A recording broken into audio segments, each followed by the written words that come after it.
In certain extreme situations, the law is inadequate. In order to shame its inadequacy, it is necessary to act outside the law, to pursue natural justice. This is not vengeance. Revenge is not a valid motive, it's an emotional response. No, not vengeance. Punishment. Tonight we have a chance to say, yeah, you're right. We're too extreme, we're too wild, we're too out of control, we're too full of our own shit. Or we have a chance to say, hey, fuck you, you're wrong. Fuck you, we're right. Because you have all made it to the dance. Because believe me, this is the dance. Start the show.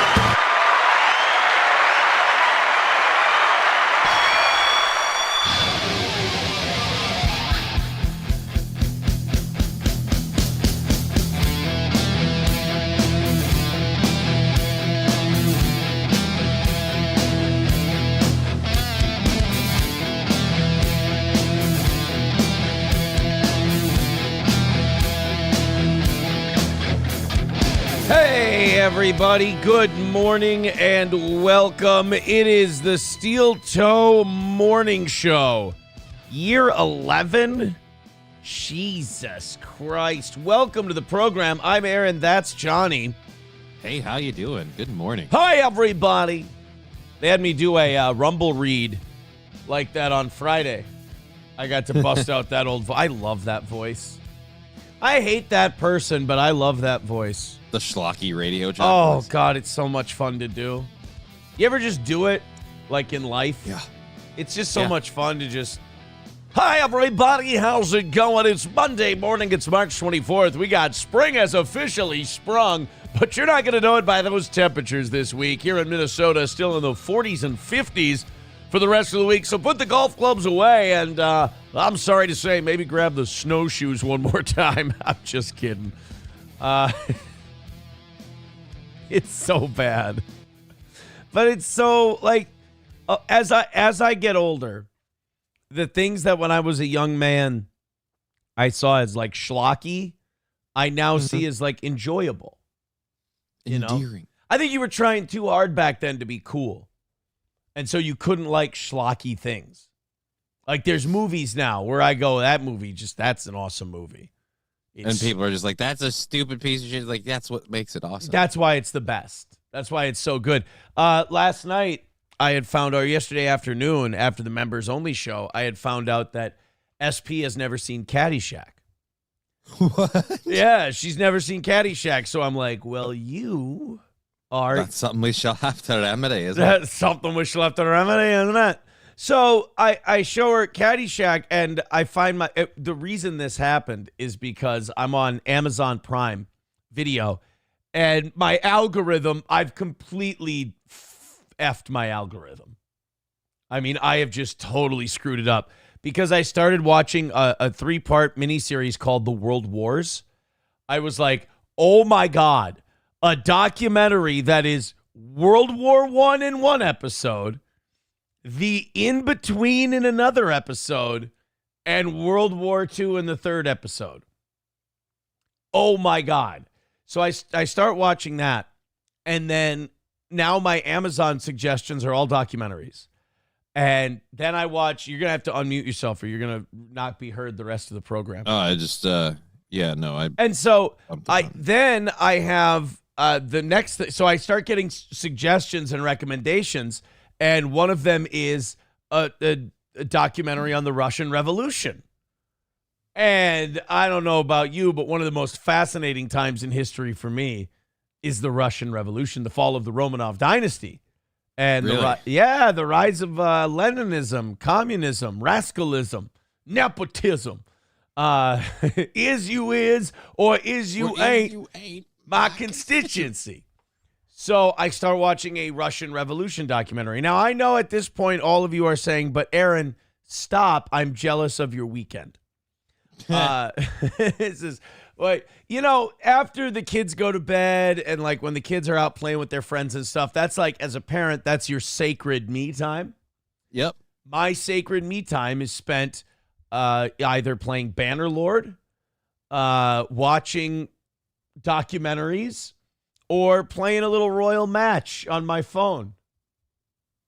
I love a little Royal Match. I love Royal Match. That's fun. It's just a little, you just move shapes, and you try to combine them so you can get some TNT and some magic balls and all. That didn't work out. No, that didn't sound well. No, I don't know what Magic Match is.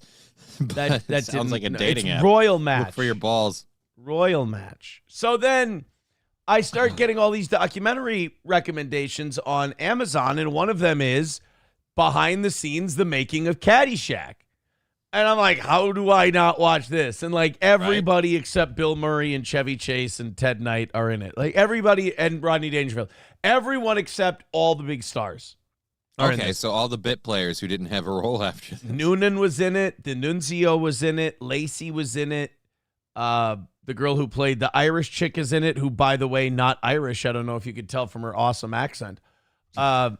You also had Harold Ramis was in it. So this was before he died, obviously. And a few other people. And that got me in a Caddyshack mood. So I asked SP, I said, I'm watching a documentary on Caddyshack because I like to tell girls things that get them horny. I like them to be very horny. And one of the things, top of the list. Yeah, one of the things that gets them going is you just tell them, hey, you know what I'm doing right now while you're not here? Watching a documentary on Caddyshack. That'll get them, by the way, because let me tell you something. They will find that extremely boring. And what they will think is, oh my God, he's rudderless without me. Look what he's doing when I'm not there. The poor thing is watching a Caddyshack documentary, not knowing that I'm having the time of my life. Right. Watching this cat. So it's a win for everybody, technically. And she says, oh, I've never seen Caddyshack. And I was like, yes! Guess what I get to do tonight? I get to watch Caddyshack. And speaking of movies that are just schlock and silly and dumb, there's no point to Caddyshack. No. Like, I don't know if you haven't seen it in a few years. Go watch it again. There's no point. It's just gags. Right. And it's just a dude working at a golf club, and then another guy shows up. There's not like, oh, we have to save the golf club. There's no overarching aim. It's just people going about life for about an hour and a half, and it's hilarious. It is a movie of B stories. That's all. It's just a movie of B stories. So it starts out, you're like, oh, this caddy, and he's having trouble going to college, and he's trying to save up. So is this going to be about his journey?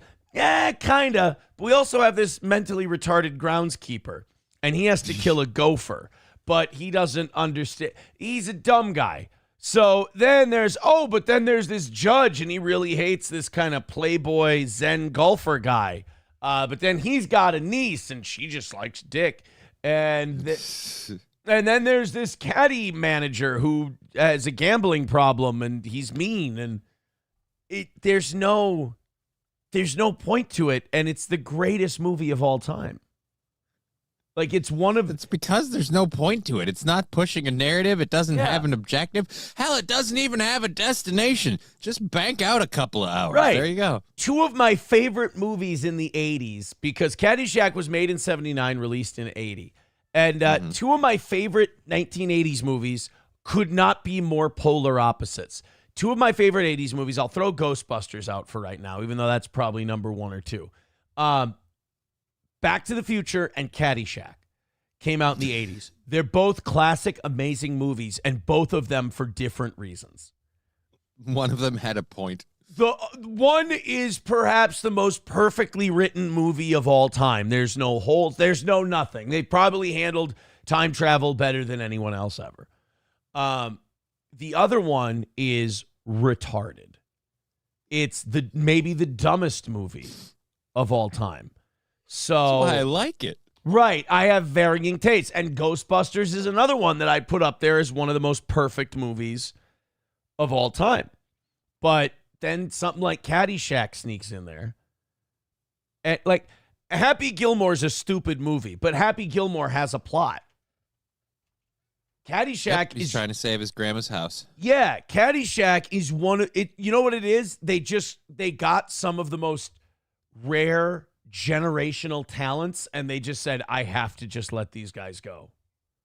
Let's see what happens. You didn't know it yet, but you had the greatest comedy writer director of all time in Harold Ramis. Yep. You had two of the most amazing comedic performers of their generation in Bill Murray and Chevy Chase. You had a legendary comedic actor in Ted Knight, and you had a once-in-a-generation talent in Rodney Dangerfield. And they said, fuck it, just let them go. Let's make a movie. Let's just make a movie and what, Rodney will do his stand-up, basically. Mm-hmm. Rodney Dangerfield's performance in Caddyshack reminds me a lot of Dennis Leary's performance in Demolition Man. He's just him. Yeah. He's just doing one of his stand-up rants. By the way, Cockdiff says better than a gay Lifetime movie. It's funny you should mention that. So you did watch a gay Lifetime movie. Well, don't skip ahead in the show. I know I just sent you the prep 3 minutes ago, but I thought about that before I went to bed last night. I went, oh shit, I didn't send the prep to Johnny. And I'm like, he'll be fine. Yeah, it's all right. I spent all of yesterday evening double and triple checking my tax shit because I swear to Christ, if anything gets in the way of me getting this done today, I'm going to kill somebody. You know what? I'm just going to shut up because sometimes when good things happen, you shut your fucking mouth. You don't say anything. Anyway. Your life's great. Awesome. Cool. No, that's not what I'm saying. What I'm saying is this is lovely studio space to rent for Steel Toe Media. Awesome. I'm really happy to rent the studio space at what I find to be a very fair price for tax purposes. So anyway, I'm sorry. Anyway, like I was saying, so Cockdiff says better than a gay Lifetime movie. And like I said, it's funny he should bring that up. Because when we finished Caddyshack, it was only like 8-something at night. Oh, shit. So, we went from the living room where we were having some snacks, playing with the dog, watching Caddyshack, to why don't we move this action into the bedroom, babe? Okay. Why don't we move this action into the bedroom, babe? Okay, Dennis. So we go in there and we lay down, and the light is hitting just right, and she looks absolutely gorgeous. So I lean over and I whisper in her ear, would you like to watch a Lifetime movie? Sweetheart, here's how I played it off. I went, the humidity went up 5 points after he said oh that, my too. God. I pulled my hand back and I was like, oh, you have a bucket of water down there or something? So here's what happened. I said, hey, you watched Caddyshack today. That's one of my favorite movies. Why don't you pick out a Lifetime? Like, I'm giving her a treat. Why don't you pick out a Lifetime for yourself? And she goes, you did such a good job sitting still for the whole movie. So why don't we? So then I go, why don't you pick out a Lifetime? She says, oh no, I picked Caddyshack because I had never seen it before. And thus commenced a very awkward 10, 15 seconds because I kind of wanted to watch a shitty Lifetime movie. But I also didn't have the balls to just say that. So I was like, hey, why don't you pick one out? I think she was smelling what you were selling. And she's like, do you just want to watch a Lifetime? I'm like, I'll pick one out quick. And I got to say, I picked a pretty good one. I didn't finish it, though. I fell asleep beforehand. It was a woman got in a car accident, right? She gets in a coma. Mm-hmm. And she has a husband. They're both very successful. She has a child and the whole thing. She comes out of her coma in a month. That's a long time. And she comes out of the coma. She can't remember the last 5 years of her life. Oh, no. So to her kid is still 12, not 17. And all this shit. So then her phone starts ringing, and this guy's like, I can't wait to kiss you. She's like, what the fuck? She turns it off. Starts getting weird text messages from this guy.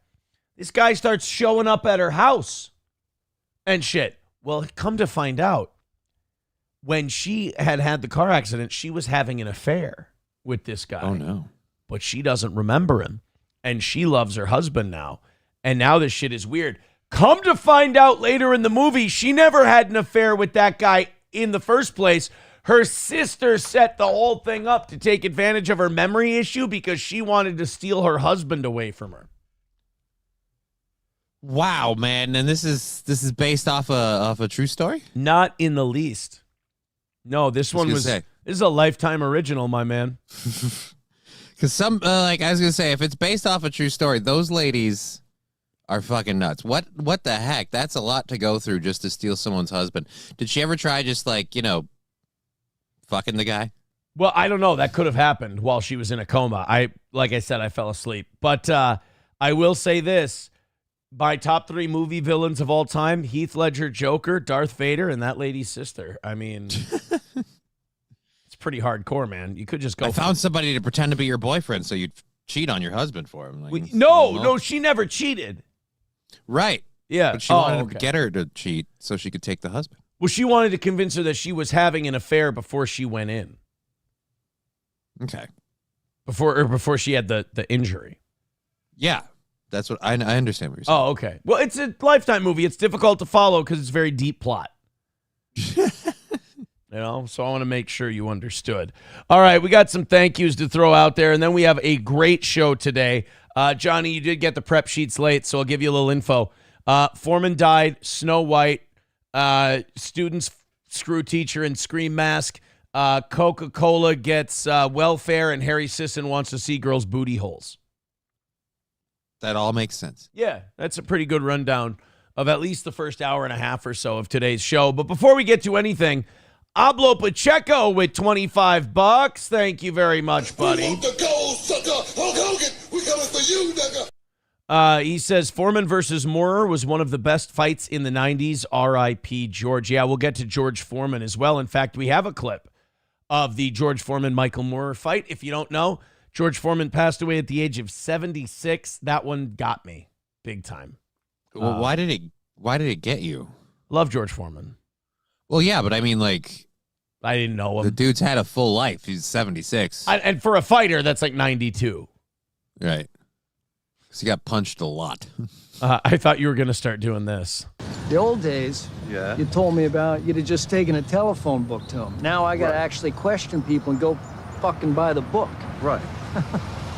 Yeah. Yes. I guess I'll take care of this here. You're going to hit the game? Yeah. Right. If they don't beat them, who can they beat? Yeah. That's right. I'll take care of this, all right? All right. I got it. Victor got us the clip. I know. I can't give it to you every time you're expecting it. Otherwise, it loses its luster. Well, you said right to something, and that made me think of it. So, yeah, George Foreman died at 76. It was very sad. I wasn't ready for George to go yet, because now they're all gone. Frazier, Foreman, and Ali, and Norton. Oh, that's the big Ali four. died? I know he had the Parkinson's, but 20. The last I remember was the shaking at the Olympics. He passed away? Bro, I want to say 2017. When did Ali die? You think that would have June 3rd, 2016. Yeah, we were at 101 when Ali died. I don't know if you were yet, but yeah. That was 2016. No, that was almost 2 years into Steel Toe. That was around the time we beat Rev so bad they had to flip formats. And apparently, according to the latest non-tent bomb, Town Square's still very bitter that Steel Toe kicked their ass. It's too bad. Oh. Guys, it's time to let go. It's time to let go. While. It's been a long time. 2:30 away from today. 2:30, you might say, Aaron, 2:30, how? You guys really kicked it in the ass on Thursday. Thank you so much. And then we started Rumble Studio on Friday, and there was a little hiccup at the beginning. It cost us a few people, so we didn't get to where we typically are. And we were a couple hundred short. We were like at 800 or so. We're usually in the thousands on Rumble Friday. But we got to do Rumble reads for Rumble Studio. It worked fantastic, and we decided to put some of that first one towards the goal. The goal today. So you guys started at 250. We're at 230. Now, I have a prediction, Johnny. We've had 6 straight weeks of perfection. Yeah. But Monday has always been the toughest day of those 6 weeks. So here's what I'm going to say. I still believe we're going to struggle today. Yeah. Well, because, we're going to go fucking by the book. Yeah. So, I know that even though this is a very small goal, I don't think we're going to knock it out until the last minute. Yeah, if at all, right? Like, if we can't knock out this goal, what goal can we knock out? Yeah. All right. I'm going to take care of this goal. I'll see you later. All right. LOL with $4.99 says, I'm facing so many deadlines, tax, work, etc. Can't deduct my unreimbursed expenses since I'm an independent contractor. Fuck my life. Oh. Start yourself a little S-Corp and start sheltering. Yeah. That's why they call it a tax shelter. You can run things through there. Delco Lou with a great point says Larry Holmes is the only forever champion left. Yeah, he's the oldest one. The old Easton assassin, Larry Holmes. Otherwise, it's what they call Ali, Frazier, Foreman, they call that the gold generation, the golden age of heavyweights. There's another era, when I was a kid, they called it the silver age, when you had Mike Tyson, Riddick Bowe, Evander Holyfield, Lennox Lewis, Michael Moore, Foreman again, Ray Mercer, and a bunch of other guys in the 90s and 2000s. They called it the silver era. And now, after Larry Holmes is kind of the bridge between the golden age and the silver age. Silver era. Yeah, and Larry Holmes is he's no spring chicken. Put it that way. Larry's up there. And Larry, like a lot of older boxers, sounds like shit. But here's the thing. Larry Holmes sounded like a dipshit when he was a fighter. Right. So it may not be from the punches. Be from taking. Yeah, he might just be a dum-dum. That's what I'm saying. So you got him. Then the next ones you're waiting on to die, Tyson, Holyfield, Lewis, that Riddick Bowe, that whole. Waiting on them all to die. Come on, hurry up here. Well, those are the next ones to go after that. Bambi Rose says you forgot my boy Oscar. Well, yeah, he was a welterweight, but yeah, then you got, that era. Actually, the 80s lower weight guys are hanging in there pretty well. You still got Roberto Duran, Tommy Hearns, Sugar Ray Leonard. Well, Marvin Hagler's dead, so he's not around. But Rand Barkley, all those guys still hanging around. Again, except poor Marvin Hagler, who passed away.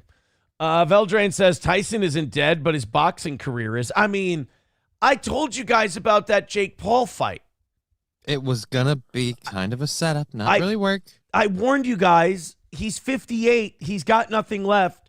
He was shot over 20 years ago against a guy named Kevin McBride. He's not going to beat Jake Paul. It's going to look bad. He's old as shit. He's arthritic. He's arthritic Bowe. He's not. That's what he has the weed for. Right. He made a bunch of money. Good for him.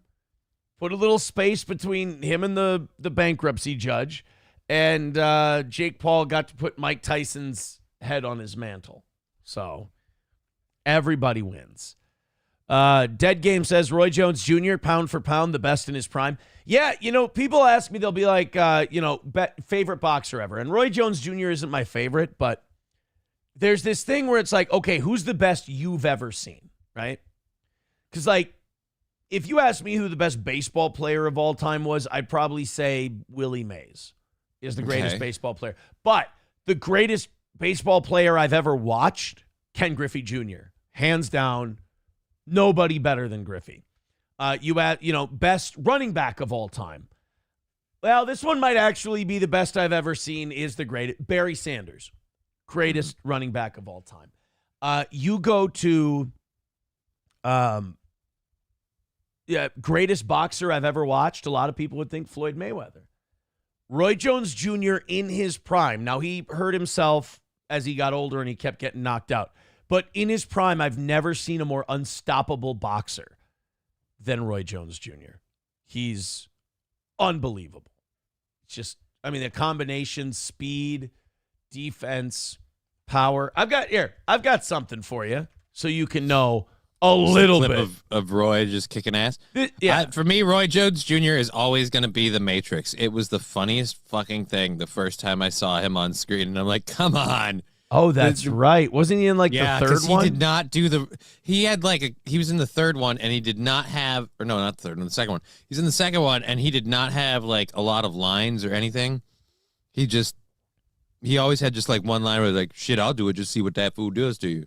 And then they cut off of him. But I don't know why they fucking had him in the movie in the first place. Like, you recognize him the minute you see him, and you're like, wait a minute, this is a movie about a bunch of nerds, and that's a boxer.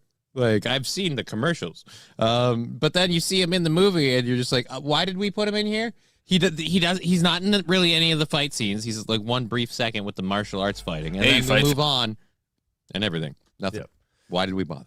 Here, I'll show you a little Roy Jones Jr. here. Yul Brynner's balls with the $5. Oh yeah, the as Jesse called it, the total non-tent death. Patrick and his friends are still seething over the court situation. Oh no, with me, really? And they're trying to figure something out. It's been like 2 weeks or whatever, haven't they? They can't let it go. So they tease this big thing. They're like, we have something that's gonna change the narrative in the Aaron plea deal thing. And I'm like, I feel like I would have heard this from my attorney. So, Johnny, known about this by now. Check this out. People who have been Steel Toe fans for a long time will laugh their balls off about this. And the people who really hate Steel Toe and want to think that, Patrick's got something are just going to get frustrated. You know what Patrick found out that changes the whole narrative on this? What's that? Town Square Media hates Steel Toe. Dude, we knew that before we left radio. Dude, Town Square Media has hated us because we made at least one of their stations flip formats, and we just kept fucking beating them into the ground. The Loon lost a shitload of money. Rev died. We killed Rev. It turned into the river. It still sucks. It's still a nuclear waste zone. We kicked Town Square's ass so bad that they had to start a new radio station, and it still didn't help. So, yes, ladies and gentlemen, Patrick Melton's big reveal on Friday. Town Square doesn't like Steel Toe. Okay, but now I have one serious question. How does that change the narrative on all of this? They're desperate. It did not go well. It was not well received. It didn't really change anything at all, and they're still seething about it. I don't know. But I was like, all right, I'll pay attention. All right, this changes. Let's hear what changes the whole thing. And they were like, Town Square fucking hates Aaron, and they'd never work with him. And I'm like, well, God, I hope so. I fucking cucked and humiliated him for about 7 years. I would hope. News: Unite Cloud doesn't think highly of one Aaron Imholt. It would be like, guys, we changed the narrative. We found this Natalie Ringsmith, and she's gonna come on and talk shit about Aaron. You're like, uh-oh. Yeah, probably. Yeah, I also have breaking news. Steel Toe will never work for Town Square either, which is something we could have told you every day for the last 10 years. So sorry about that, Yul Brynner's balls. I know that was supposed to be a big deal, but once again, another win for the Toe. Here's a little Roy Jones Jr. I got to find something that won't get us copyright popped. I figure a highlight package with 4.5 million views. That guy had to figure out something, right? Right. So to me, this is the greatest combination of speed, power, defense, the whole thing that I've ever seen as a fight fan. Oh, God damn it. Not with fucking copywritten music. Boy, this guy didn't want to make money on his 4.5 million views. All right, so let's mute it, and then we'll play it. I mean, all right, we got it. You need a little production on there. You're using copywritten music. Why are you wasting your money? Why bother? Yeah. With the editing and the fancy graphics stuff, you still can't monetize. Here, let's see if... To make it to round 2. Here we go. And that's when Roy landed the punch that would later be remembered as the exorcism of Sir Roy. He says, I don't have to become nothing. I already am his father.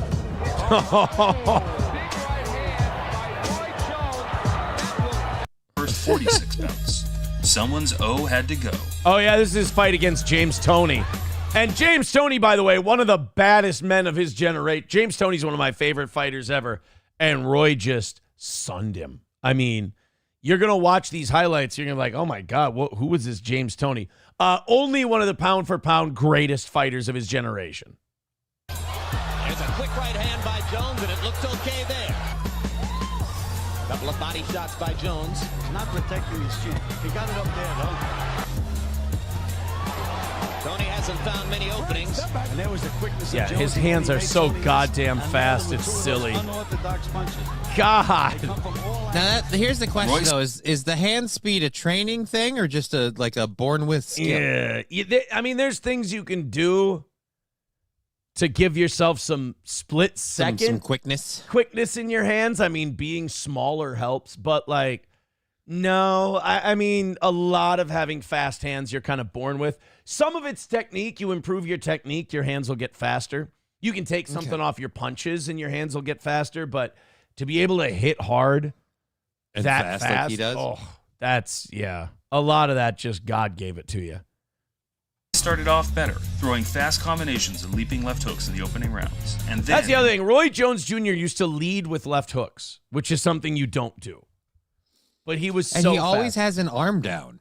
Yeah, but it's not like a fatigue arm down where he's like, it was a comfort. Relax. Yeah, it was a comfort thing for him.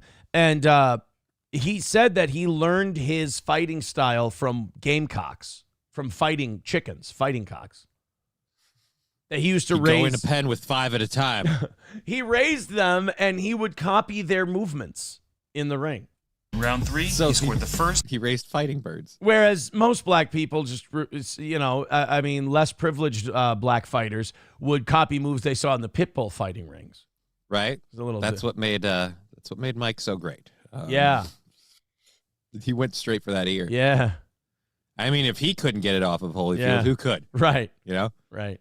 And only knockdown in the fight. Showboating by Jones. This is great. They taunt each other. He tempts fate, I think. Left hook, and down goes Tony. Oh! Dude, and it doesn't even look like that hit should hurt you. Call it a knockdown anyway. Well, he was off balance, too. This fight so far. Jones looks fast. I want to see if we can find the Clinton Woods knockout where he knocks a guy out with his hands behind his back. Jones blinding Brennan with his overwhelming hand speed. They were so psyched for the possibility of Brian. And they got the nerve to say, I ain't fighting nobody. I just make them look like nobody. Oh, my God. Jones felt Brennan had taken enough punishment and that the ref should have stopped the fight. But Jones was told to continue, and so he did. And then Jones says, look, you want more? Okay. Yeah, the ref didn't stop it, so he made that guy get hit in the fucking head 5 more times before he would stop it. Jones looking to finish. Griffin wobbling a little bit. I feel like that. Comes in and lands the right hand lead again. And a couple of left hooks. And Griffin And then see this asshole. Look what this asshole does. Because he was down and then Jones hit him, he acts like he's just dead. That way they'll disqualify Roy Jones. That was his only loss until he got older. Was Montel Griffin. He hit him while he was down. That guy played dead, so he got the win by disqualification because it was a hit after he was down. So how did the rematch go? Let me show you. to go in round number 1. Huge round for Roy Jones so far. Roy Jones is playing the fainting game, and Griffin is benefiting by it. That's how the rematch went. Second knockdown of the round. Oh. A leaping left hook, and Griffin may not survive it. He's got trouble. Here's the Virgil Then, Hill in body round 4, shot. Jones would land a body shot that is still regarded today as one of the most brutal punches ever landed, breaking multiple ribs. Virgil's making it difficult for him. Oh. So that is a big shot by Jones, and a terrific shot. Hill may not be able to get up. That combination is so famous that to this day, myself, pretty much every person I've ever fought with, everybody tries to mimic that combination. What? That the jab high-low thing? The jab to the head and the right hand coming around. Was that a bad? Yeah, and Virgil Hill, like they said, Virgil Hill broke multiple ribs with that one punch. I mean, the worst part is like his hands are fast, but they don't look like there's any like weight to him. You don't like feel like there's a pop behind it. The amazing part is somehow he's getting so much power into those punches. Yeah. No, Roy Jones, someone brought up Roy Jones, and that's what made me think, like, best fighter you've ever watched personally. Roy Jones. Unbelievable. Unbeatable in his day. Delco Lou with $2 says, met George in Atlantic City a few years ago. Super nice to anyone who wanted to talk boxing. He also responded to pretty much everyone who had a boxing question on Twitter. The size of his hands are unbelievable. Yeah, George answered a question of mine on Twitter one time years ago. Nice. I tweeted him something. I needed to know something, and George answered it. I can't remember what it was. Let me see if I can. George. I mean, even though it's, 2024 and all that shit, I gotta imagine the dude's Twitter must have been blowing up. If he really did answer people talking to him, I imagine he's just constantly like, oh, I got another message. Yeah, I can't. I just tried to search George Foreman and myself. Mm-hmm. And I can't find it. I don't know. It was it was probably 4 years ago that George Foreman he responded. I just tweeted something at him and he responded to it. And nice. I wish I could remember. It's somewhere in my Twitter. I'm sure framed it. Yeah, I'm sure some obsessed psychopath will go find it and be like, see, it wasn't as long as people thought. Aaron's tranny attraction, becoming a member for 11 months, says, do a better show and you won't struggle, New Boot Goofing. Yeah, no, maybe you're right. Fuck you, Aaron. I think you're right. Thank you guys very much. 225 is the number for today. So you guys got a good shot today. You've got a good shot, but I called it, right? I'm calling it. We're going to struggle. We're going to struggle, and it's going to be last minute, and it's going to be, I wouldn't expect anything less out of Monday morning. So thank you guys very much for starting us at 225. I'm not going to ask you to get to a certain point by a certain time. Because I've learned. Here's what happened Thursday. I went, now wait, because we were way behind, and then they came in with like $250 at the end and like went 80 over for today or whatever. And I go, wait a minute. And boy, did I get laughed at, and boy, did were all the emojis coming out. I went, wait a minute. I'm starting to think that you guys are getting, that you guys are doing this on purpose for your own entertainment, and you're just always planning to knock out the goal. You're just waiting till the last minute to do it. And I got so many, wow, did you just get here? Holy shit, really? You think so? Like so many, I felt like an ass. So they like you doing your show and stressing the whole time, and they're like, no, we got this. But well, they have watch them spaz. They have this weird idea that they're like, if we put him behind and make him tense up and flop sweat and panic about it for half the show, that's somehow better than knocking it out and him just doing a show. Because they're like, if we don't check him with the money, he'll give us a boring show. And I'm like, you know what? It's an okay theory. I don't agree with it, but then again, I'm biased. So really, as long as the goal's knocked out, I have no shits to give. Dead Game says, giving up the kayfabe to fuck it. It's your kayfabe, not mine. I'm just guessing. You know? Approachable says, I found it. Aaron's tweet to George Foreman said, how long can I put bread on your grill before it burns? I'll tell you this. All the people tweeting about George this weekend that were talking about the grill thing, that bothered me. That bugged me. One of the greatest fighters who ever lived, and they're talking about the goddamn grill. Let's give the grill a break for a weekend, huh? Now, the people who were like, hey, I'm firing up my George Foreman grill in honor of Big George, that's okay. I mean, I'd rather you watch the clip of him becoming the oldest man to ever win the heavyweight title when he KO'd Michael Moore. George is coming out again. He feels he's nailed Moore with a good... He's a 45-year-old man against a 26-year-old world heavyweight champion. And he's been getting the shit kicked out of him for 10 rounds. George Foreman has. Punch, and he's a good finisher. He knows how to do it, but he's in with a tough guy. And remember, Atlas told Moore, George is going to try to find a moment here to steal the crowd and get them psyched up. It's so fun to watch a big, huge bear of a man. Shut up. A big, huge bear of a man, like, not look like he's throwing super hard punches. He doesn't have to overthrow him. He's just a big, strong dude who just knows how to throw a punch. Like, you're looking at his arm and you're like, his arm's not moving particularly fast. But then you're like, every time that fist lands on something, it makes a sickening thud of a sound. Yeah, there's a semi-truck behind it. Right. So I have a question, though. What's it like to catch a big bear of a man? It's not. See, I can't say words without the words meaning something else. Looked like it might have been it for a while, but now George stops punching again. And takes jabs for his trouble.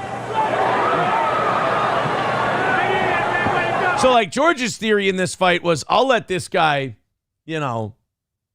peck Beat away the with piss out of me. Yeah, peck away with jabs. He's kind of like one of those fish that lets its prey take bites out of him before he eats them. We too will let our enemy approach and nibble. Foreman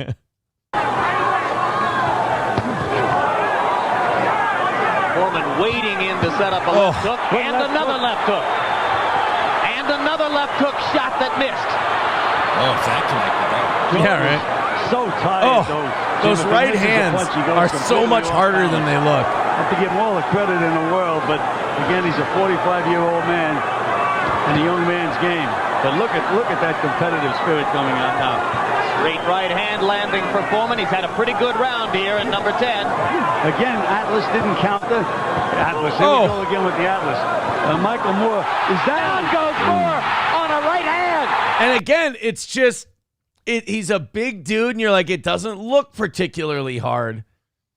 But whatever he hits, he destroys. So that was George Foreman winning the heavyweight title at 45 years old. A record that still stands in the heavyweight division. He's still the oldest heavyweight champion of all time, but he is no longer the oldest world champion of all time in boxing. Ladies and gentlemen, boys and girls, let's see who knows any boxing. Who broke George's record and then broke his own record as the oldest world champion in boxing history? I want to see if anybody knows, because if they do, they're my best friend for 24 hours. And if that motivates you to not answer the question correctly, you're a dick. You're kind of a dick. There you go, Tapia. Right away, right off the bat, Tapia says Bernard Hopkins. Yes, my favorite fighter of all time, Bernard Hopkins. He won it at 46, won it again at 47, and then defended it at 48. So, B-Hop, one of my favorites of all time. We got a text coming in here. Aaron, 2 stories for the toe. You ready for some story suggestions? Yeah. What do we got? Instead of, we're going to talk about the Snow White thing real quick, but we're going to talk about how silly it is to care about the Snow White thing. Lame and gay to give a shit. We kind of, we had our, our group outrage way long ago. Let's move on. Well, not only that, I thought the outrage then was a little gay because it's like, bro, you're a grown man. We ain't supposed to be caring about Snow White.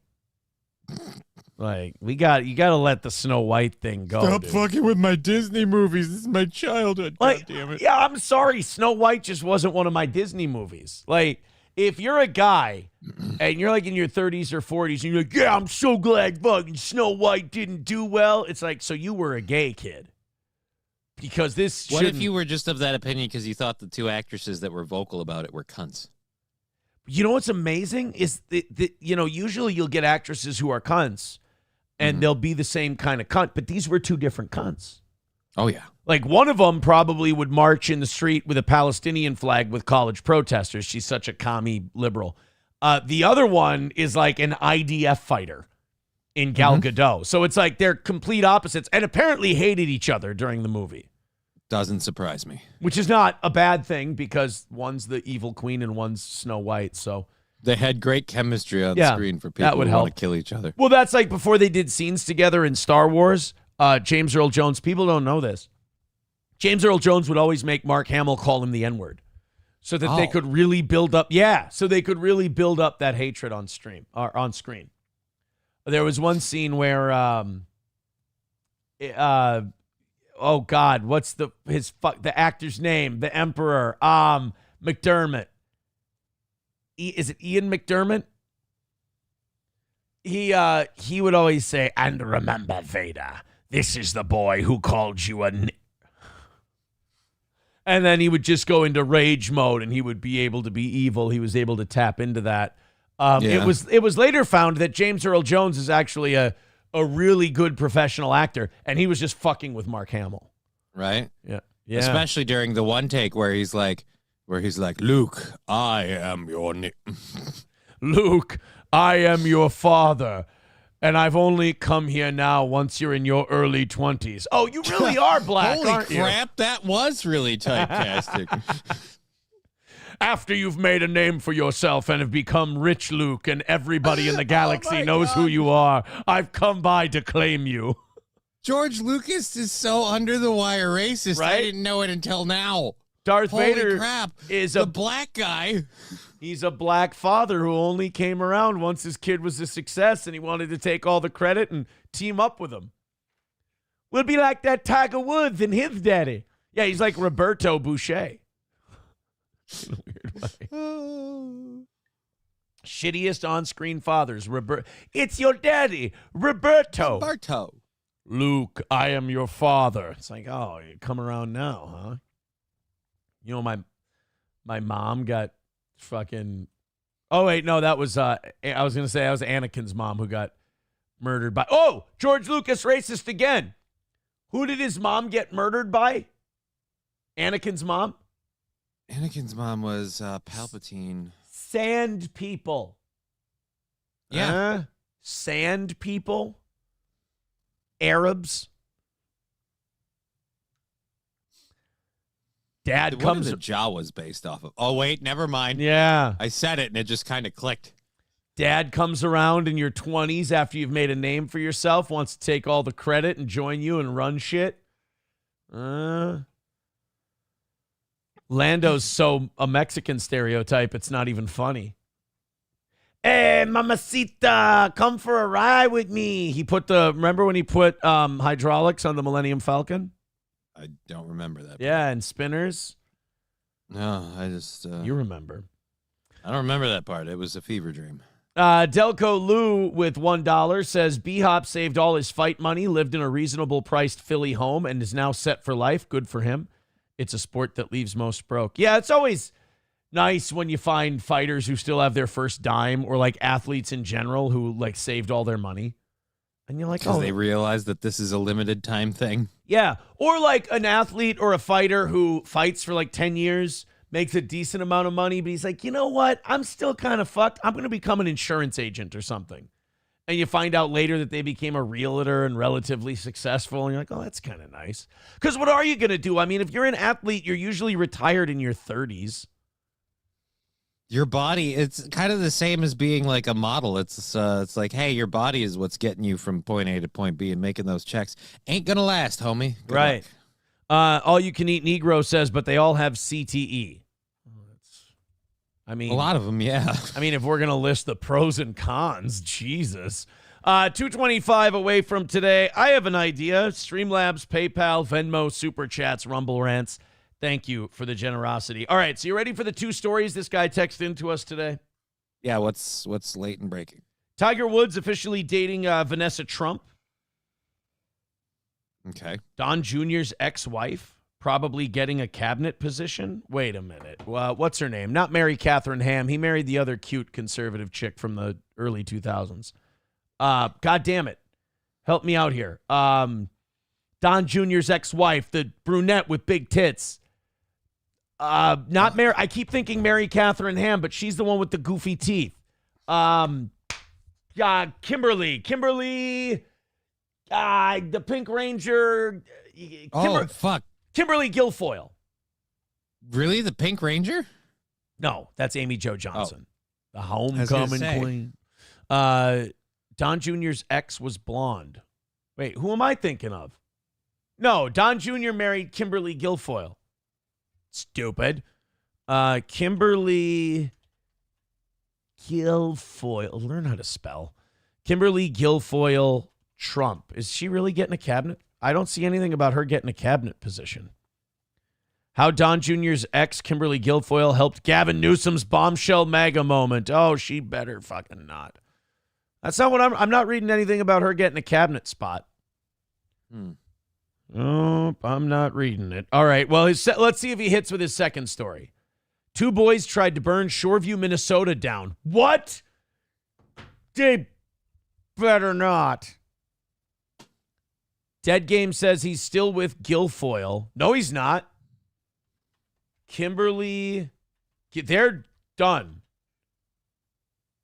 Kimberly Guilfoyle Trump. They was the fiance of Donald Trump Jr. from 2021 until they separated in late 2024. Never tied the knot. It's a long engagement. He's just not that into you. She was married to Gavin Newsom, which is kind of weird because she's like Fox News Republican. Yeah. Gavin Newsom probably likes getting pegged, though. Yeah, Gavin Newsom's just a puppet. Yeah. So Gavin was probably very, very happy to have a domineering conservative woman who would, put things in his asshole. Trucker 18-wheeler with $1 says, do you still have hatred towards me? Yeah, but I can't remember why. It's something you sent in during Rumble Friday that made me hate your fucking guts. Oh, he made me sing karaoke to a gay song. Oh, yeah. I think. Okay. Somebody made me sing Dixon Dallas, Good Looking. I think I'm officially canceling the $30 karaoke thing, although I made $60 on it. I think I might get rid of it. But yes, I do still hate you. It's costing me too much on my soul. McBuster says, Erin is way into the drama. No, she's not. They're done. Like a gossip lady. I like it when I know shit. They're not together anymore. I was watching it on my Lifetime. Yeah. There was a Lifetime movie about it based on a true story. It was about those two. Hey, I think it was Wednesday or Thursday. I think Thursday it was. Eric Church released himself a new song, and it got banned from the show that Thursday morning. Interesting. It's fucking good though. Trust me. It's called Hands of Time. You want to take a guess how many times I listened to it over the weekend? As many as you could. Just take a guess. How many times I watched say it? What? 50? I'm going to say probably close to 100. Damn, I thought I was shooting high. Right here. I'm going to hit shuffle on my song history. And I told the audience I wouldn't play the song, so I won't play the song, but we're going to go to my song history, and when I hit shuffle here, we're going to see how many times it comes up in 10, okay? Now, when you hit shuffle on your song history, you shouldn't have a song repeat itself.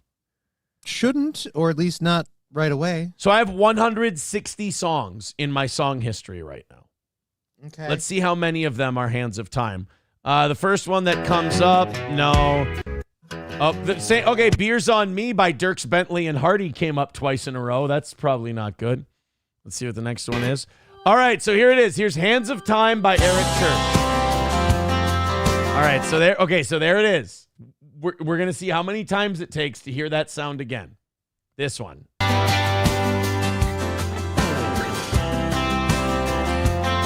All right, ready? Number 1, 2, 3,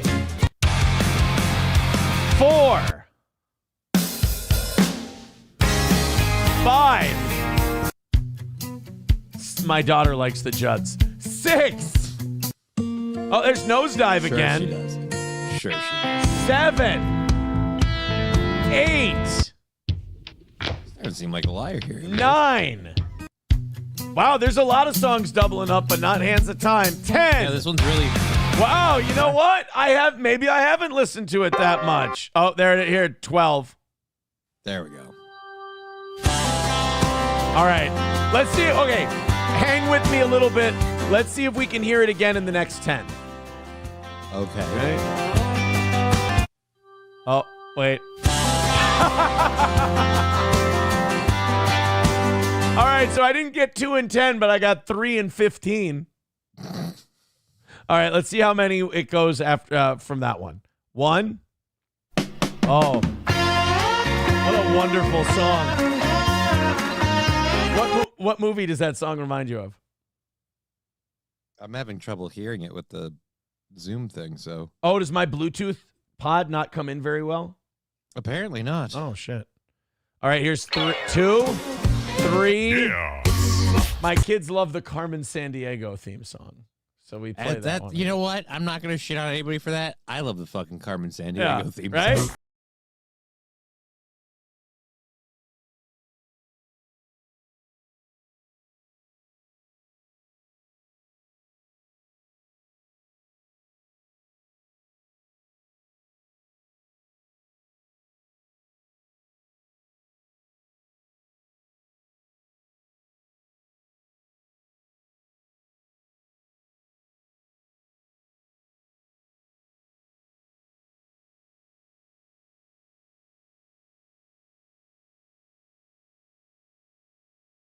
Hear that now without thinking about that fucking bass dude. Let's just fucking the camera when they get to him.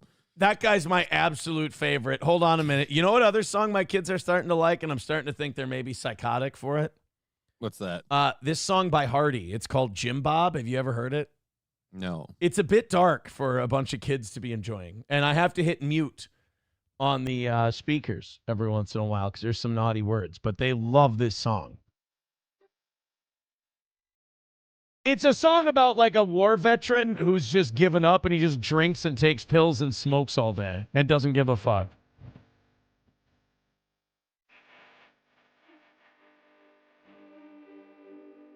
Yeah. Your kid bought this.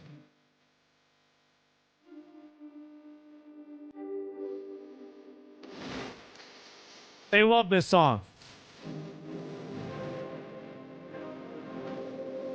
Oh, it gets darker.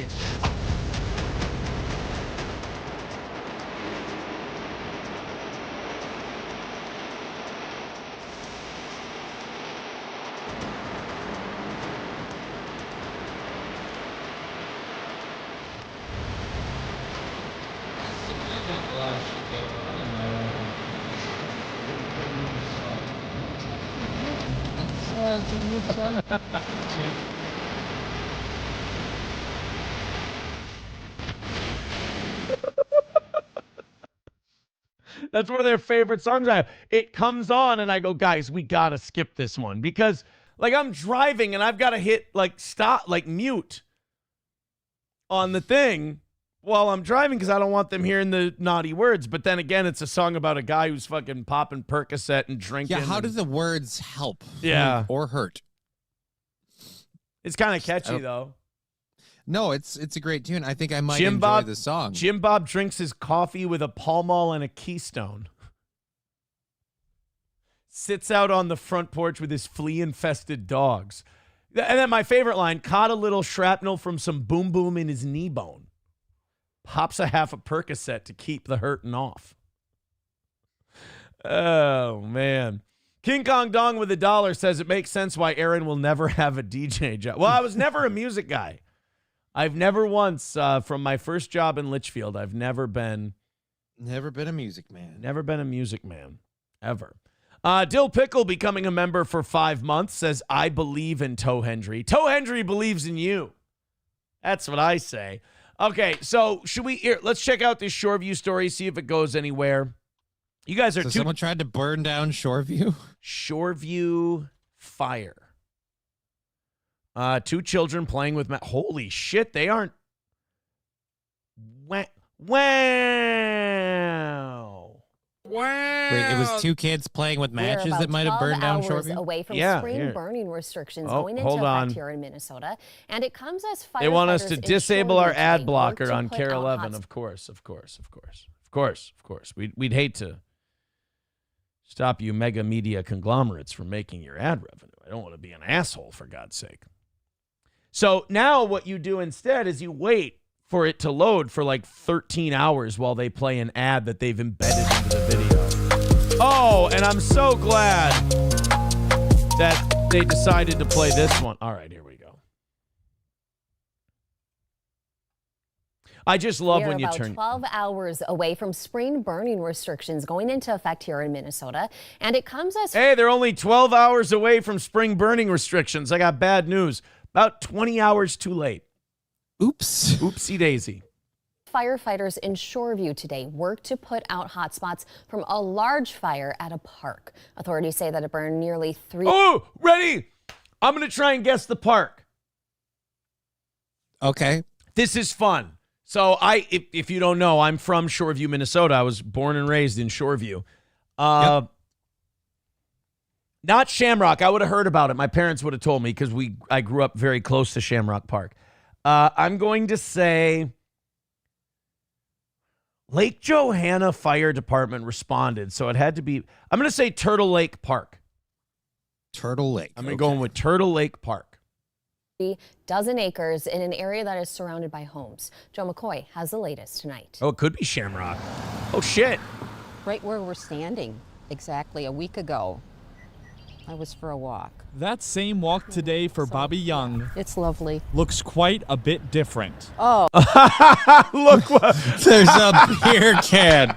Wow, dude. Imholt, you got a classy hometown, let me tell you. Thanks a lot. That's a Miller. Thanks for repping Shoreview, Care 11. I appreciate it. Hey, look at What's this. some of them other beer cans we got in the fire? Miller. Coors. Budweiser. Ain't nothing wrong with the beers we burning now. Beers we got burned pretty good, don't they? Beers we got burned pretty good, don't they? Budweiser. What's some of them other beers we burning? Miller. Fucking my hometown. I'm like, here, let's play a story about my hometown. They had a wildfire. Oh, no, that's terrible. 40 acres burned. That's tragic.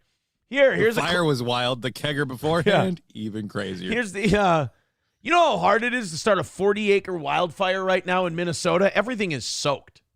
Right, because it's all damp and melting.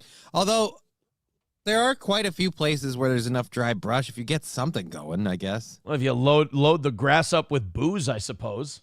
I don't know. Oh, it was really. Fucking Jim Bob was hanging out before the fire. Filling this Boone and Crockett holler with Country Boy Can Survive. Really scary. After a brush fire adjacent to McCullough Park in Shoreview. McCullough! God damn it! I should have fucking known that! Cocksucker! You know what the... Samsonite. I was way off. Can I tell you something? There's 2 parks I should have known. Switzer and McCullough. Do you know why? No. It's where I grew up playing Little League and Legion Ball. Or not, Little League and Babe Ruth. Little Lakes Little League, I played at Switzer Park, and Babe Ruth League, I played at McCullough Park. That's where I recorded all my record-setting strikeouts and forgot how to hit over time.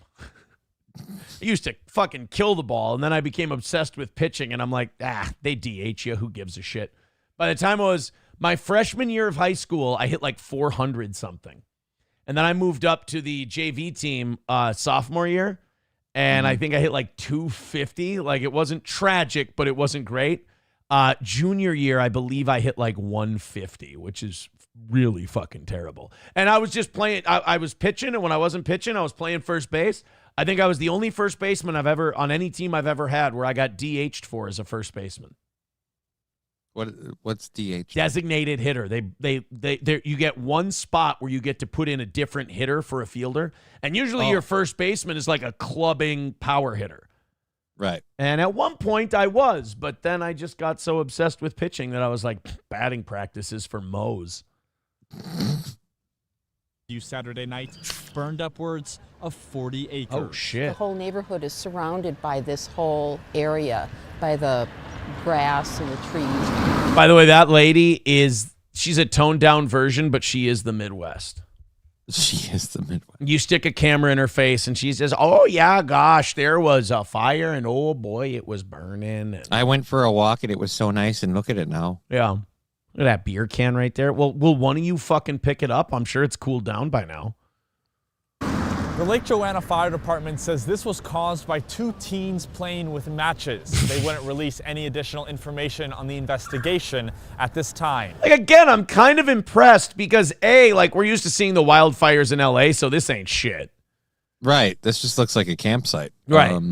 And then, 2 little kids playing with matches set off 40 acres, in the wet, damp springtime where the ground is still cold. What kind of fucking matches were these kids playing with? I mean, it just waterproof ones? I guess. The conditions last night, I think, were concerning for the people that lived nearby because of how quickly and how, rapidly it can move across some of the dry areas like this. See, I guess down in the cities, it must be different than here because there ain't many dry areas. I feel like everything's pretty soaked still. It snowed yesterday, for Christ's sake. But it did? Oh, yeah, for a little bit. We had some snow. We had some flurries yesterday. Boy. Did you not look out the window? Well, I went out yesterday for a little bit, but it was cloudy, but it didn't look like it was a little cold. It didn't look like it was going to snow. Late morning, early afternoon, I'd say. All right, so I went out after it snowed. Yeah. It wasn't for very long. You know what would have made this this story perfect is, so we had the beer can at the beginning, right? If we would have gotten somebody smoking in this, like right after a wildfire, you're just like, how about a ciggy? The fire chief's there. Look, we came out here, did everything we could. Department Assistant Chief of Training Jonathan Rosh says it took 11 agencies nearly 3 hours to extinguish the entire thing. A lot of these open spaces, it's going to move quickly through that. Oh, fuck you, fat version of me. Like we have right and so just trying to get ahead of it and get it cut off from continuing to spread. This comes as spring burning restrictions in central Minnesota begin Monday. Those little shitheads. They never think of spring burning restrictions. Oh, look, we're in a high. I believe this would be us over here somewhere. This is Benton and this is Stearns, I think. God, I always vastly overestimate how high up in the state we are. I know. You're always like, wow, they call us central Minnesota. I mean, kind of south central. We're really more like mid-southern. Yeah. Because, like, people think of Minneapolis and St. Paul as, like, the middle of the state. No, it's almost Wisconsin. God, if we could give them to Wisconsin. Right. Minneapolis and St. Paul are right in this area here. I'd lose a couple of districts right in there, like 3 or 4, just to fix a few things. Can we put these areas on low burning restrictions and just let people go fucking crazy? I'll tell you what, right around Memorial Day back in 2020, they sure didn't have any burning restrictions, did they? No, they did not. They said light them up. The DNR says there is an increased wildfire risk due to dry conditions. Wow. It's a beautiful wetland that supports a lot of wildlife. For Young, who has lived on the road since 2007. Almost 20 years, yep, and never seen anything like this. She's just thankful the fire. 20 years, and she's old as fuck, and I'm thinking about that, and it's such a trip, because my parents have lived in our house for this year, I think, will be 40 years. 40 years. They're still in the same house that you grew up in. 40 years. They're in the same house. You know what that means? It's paid off. Yeah! Come on, you fucking boomers. Keep it that way. Let's go. Let's go. You know what real estate in Shoreview's like right now compared to 1985? God damn. Look, I wouldn't pitch a reverse mortgage to Imholt's parents if I thought it would hurt. I beat the shit out of Tom Selleck. I'm like, you fucking stay away from my mom and dad, Tom. I think son of a bitch, that's my retirement plan. I think my sister wants it when they die. Just to live in? Yeah, and it'd be fun. It's fun about that. He's like, oh, like you'll give her a break. She's your sister. No, I won't. What's market value? Not a penny less. We never got along that great, you know? We don't really talk. I mean, yeah. I had an uncle who had a, he was, my uncle had this credo. He had this belief that he had. Do you know what it was? What's that? Can't fuck over your family. Who can you fuck over? Jesus. Is your uncle my dad? What the fuck? No, he's black. Let's continue. Let's finish this one up. Now I know why you don't talk about him. Out of control. He's dead now. Sickle cell. From what I can see, none of the homes have been damaged, so we're very grateful for that. The Lake Joanna Fire Department confirmed there were no injuries or damage to homes. Starting tomorrow, the DNR... So this wasn't shit. It's just some grass that burnt up. You burned up some grass. A few birds were displaced. They'll get over it. They'll figure it out. I don't think this was really... somebody probably wanted to build a Target there anyway. So they, devalue the property a little bit, get in there on the cheap. It's easier to find the beer cans if you burn the grass down so they stand out. This is so many now people are saying enter Tom Selleck, this and that. No. Tom Selleck can stay the fuck away from my parents. How's that? Tom Selleck sniffing around your parents' house like a stray dog looking to mark a tree. I see Tom Selleck's in Minnesota. I drive right to where he is, and I'm like, listen, you fucker. I'm going to give you an address. You show up there, it's on site. Hey, I wouldn't be here if I thought I was taking advantage of your parents' homes. I'll fuck you up, Tom. I swear to God, Magnum PI, one step closer. You challenge Tom Selleck to a boxing match. He's very elderly at this point. You know what a great move by Tom Selleck would be to own people who think he's a shyster? What's that? Reverse mortgage his own home. That'll show him. Like, I wouldn't do this to myself if I thought it harmed one American Tom Selleck. I mean, sure, I can pay it off in a heartbeat, and it's not going to be a problem. That's just it. It's not like the bank's going to get his house. I bet you, because it's such a fuck over old people thing, I would argue that Tom Selleck would probably be denied a reverse mortgage. Because they're like, all we're going to do is borrow this guy's own fucking money back. It's not going to work out. Let's talk a little bit. Oh, shit. I bumped the space bar.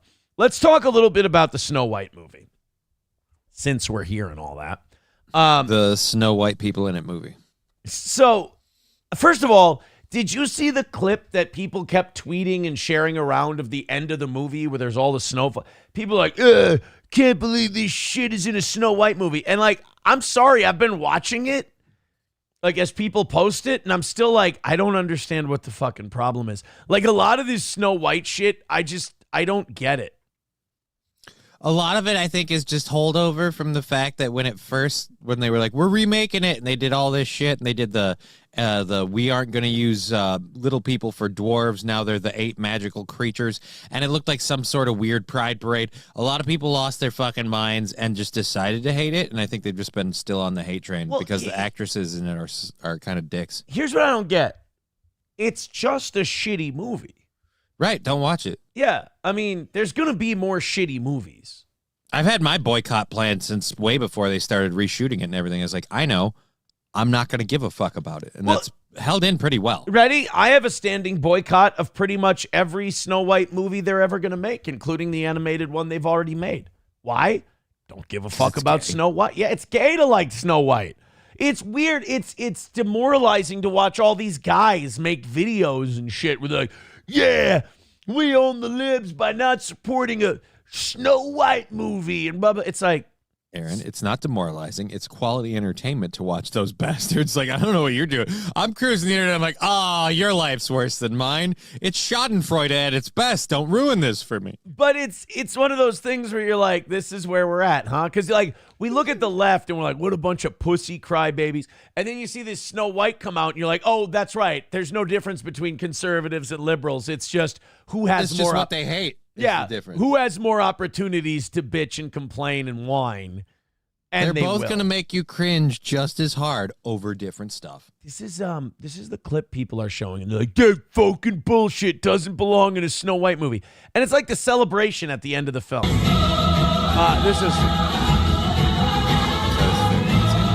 yeah, they're like, oh, I can't believe this is in a Snow White movie. I'm like, it's a bunch of people singing and dancing in the snow. That seems like it would be in a Snow White movie. Was it because they gave like kind of like a fucking freeze frame second to Kevin Hart there? Like, what's the deal? Or that they put the guy in the guy who runs that rock band in the Jabba the Hutt rock band. That's the weird thing. Like, they keep showing the CGI dwarfs, and I'm like, that's the guy who did the Jedi rock thing at the Jabba Palace. You know, it'd be really funny if someone wanted to make fun of this. Is they put that scene, they put that music in there, so they're dancing to it, but the music plays. Yeah. But do you remember when they did the remake? You know, they CGI'd everybody in. Yeah, they CGI'd that musical performance in, and like people like to point to the prequels and go, "This is what ruined Star Wars." I'm like, no, it was already starting. Like when they, it was starting on the like anybody who had a friend who was a huge Star Wars fan to the point where they had like the original 3 remastered, the original 3 digital remastered remake, like, and they had them all on a shelf. It's like, you've got the same fucking movies, but you've got like 4 different copies of them on there. Well, this is the one, and this is, and they're like, oh God. And then they're like, we're doing the prequels. I'm like, it's gay. People are saying that, they're saying they're mad because the scene in Snow White is a Diddy white party. Oh God, guys, Jesus fucking Christ. You really think you're reaching? You're stretching too far. Put down the shoehorn, okay, guys. You can rest easy at this. It's a shitty Disney movie. They've made a lot of them lately. They're gonna make a lot more.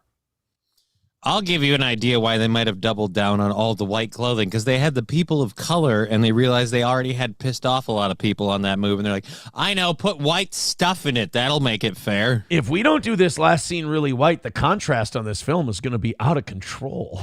You know? Someone thought we were monochromatic. It's going to be all eyes and teeth in this last scene. We got to spruce it up a little bit. Put a little something in the background, huh? Jesus, guys. $1 from Trucker 18 Wheeler says, just be like Matt and I. Don't know anything about most movies and shows, and who cares? I think that's the way to go with the Snow White thing. I think, if you don't like a movie, getting too worked up about it accomplishes nothing. Just move on and don't watch it. Sam Show says the story here is they did woke shit. Had to reshoot the movie 3 times as a result, and now Disney has this massive flop on their hands, and it's really funny. That's funny to me, too. That's the all funny. You should do, though. You should sit back and laugh at that. Right. I never thought I'd say this, but Sam Show has the right idea. Guys, and this is a one-off. Listen to Sam Show. And by the way, it's not because of Sam Show's theory as to who's behind all the reshoots. That's not what I'm talking about.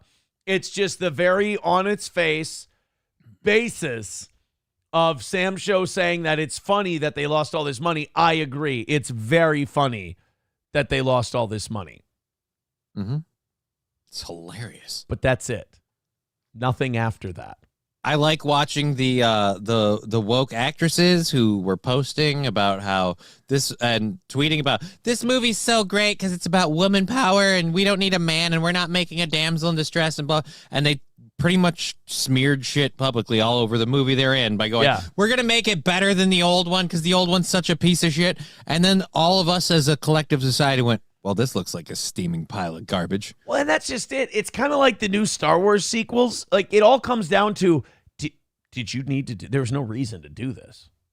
Nobody was asking for this. You put a nice bow on this story a long time ago. Like, you didn't even need the prequels of Star Wars. No, you didn't. Like, it was the 3 movies told a story, wrapped it up. There was no reason for the only reason they managed to squeak the prequels by is because it was the start of all this crazy autistic shit in the internet, and people were like, "But it starts with episode 3. It doesn't make any sense." And then 4. That's right. I'm sorry, I can't count either, so I'm retarded. But yeah, like they said, it starts with episode 4. It doesn't make it. All right, fine. We'll make episode 1. And everybody, and I hate to admit this, I myself too, lost their shit when they saw the preview for episode 1, and we saw Qui-Gon Jinn and Darth Maul facing off, and I'm like, oh my God, this looks cool. And then it wasn't, because I saw a very funny meme this week that Liam Neeson trained the 2 most evil people in movie history. I fucked that up. Liam Neeson trained one of the most evil people in movie history and one of the best people in movie history because he trained Darth Vader and Batman. I mean, it kind of cancels each other out, right? I mean, in a way, but he failed on the Batman one because he didn't get him to be where he wanted to. Well, no, but he trained him. Still fair trained enough. him, yeah. Trucker 18-wheeler with $1 says, so Johnny is saying Jews are the problem when he says, listen to Sam's show. Johnny. No. Again, that's an extrapolation you're taking. I can't believe you would say something I said like the that. Jawas are a problem in Star Wars. Well, who were they supposed to be? Space Right? Jews. Dude, and that's the thing. I just figured that out a minute ago. Wow, that was subtle. They're always haggling over the price of the droids and shit. Right? I mean, it was so it was right there. I mean, it was. They show up, take anything they can get their little hands on, and try to make a buck. Who couldn't see it? I couldn't. What's wrong with me? Iron Bank of Bravos. They'll back anyone who they think can pay them back. I mean, Game of Thrones, it's there too. I'd say it was a little on the nose, but they kept using Spanish people for them, so it was hard to see. Oh, the Iron Bank of Bravos? No, a bunch of stale, crusty white dudes. Oh, shit. The Iron Bank of Bravos. I'm thinking of the Isle of Dorn. Yeah. Because I'm thinking of what's his nut that Pedro was like, Pascal. you raped her, you murdered her, and then he gets killed. It's just fucking horrible. Well, it was kind of his own fault. He got cocky. He was too busy bragging. Yeah, he should have just shoved a fucking spear through his Should have just killed head. the mountain, man. Yeah. You got a guy like that down.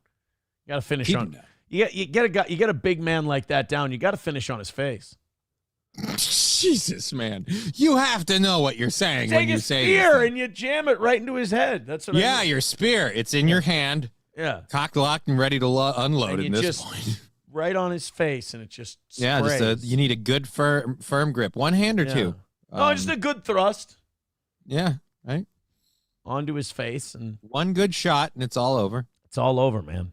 It's done. So yeah, it's all over but the towel. Don't worry about the Snow White movie. It's fine because there's two things to remember. One of these things is not going to be controversial. The other is Gal Gadot is fucking gorgeous. She talks obnoxiously, but what are you gonna do? But she's very pretty, and I know she's getting a lot of shit. I know people don't like her, but I have a confession to make. I know people have the back hair picture and everything like that. I don't think the chick who plays Snow White is unattractive. Rachel, I do. Really? Rachel Zegler? Yeah. Here, let me pull. Oh, okay. These aren't the best photos. I mean, do they have to make her look like a? Yeah, I'll agree. Gal Gadot is hot as fuck. I thought so since I saw her in what was it? Whatever Fast and Furious movie she. Not with that fucking flat hair though. Jesus, what are we doing? Yeah, no, that's a little hard to take, Yeah. but that's not an everyday thing. You could still work with that, but I'm sorry, she's kind of fugly and no tits. I can't do it. I'm sorry. Can we do the small town bar example here? If that walks into the bar in your town. I'm not into that. Bruh. Just because she doesn't have almond eyes. Just because her L's aren't Well, if R's. we're going to put that list up there, there's a kimono missing. No, but I'm saying just in general, looks too much like a little boy. Well, don't. Now you're setting Wait, me up. That's a fucking dirty move. That's not helping you at all. That's a now. dirty move. That, you son of a bitch. See, like, if What that. are you talking about? If you Tell went, me I'm wrong. Well, now you're putting me in a weird spot. There's all right. Other than this photo, I'll say this photo. She has a lot more femininity in her face. What's that? and She has stuff. what? She has a lot more Femininity. What? Femininity. Femininity. Femiquidity. Feminine Tits equity. McGee. Feminine equity. Cunt Queeferisms. Cunt juice. She's got a lot more cunt swagger in this picture. Right. Yeah. She's got a lot more clit shtick in here, and I can. And I can appreciate. This is a prettier girl to me. This girl is twat walking. You're right. Twat walking is when your pussy sounds like this. Hi, I love the movie we just. That's twat walking. No, come on. I mean, I know people hate her politics, and she is insufferable to listen to, but you're not dating her. Right, but I'm just saying, in a lot of those places where she's being insufferable, she has kind of like a tomboyish look that I'm just not into. Let's be honest. Sorry. She has a bit of an AOC thing going on. True. Where she's obnoxious, so it takes away from her attractiveness. But I look past that. I'm so shallow that I can look past someone's personality and see the beauty on the surface. I love how you make it seem endearing when you say it. Yeah. Like, dude, I'm so shallow that I don't give a fuck what kind of horrible person you are. Right. Oh, you're pretty fuckable. Exactly. My shallowness sustains through the hard times. Like a lot of people, they're shallow and they'll let things like personality deflect them away from someone. I'm so shallow that I can look beyond the personality beneath and just see the beauty on the surface. Motherfucker's so shallow, he's a hill. See how good I am at that?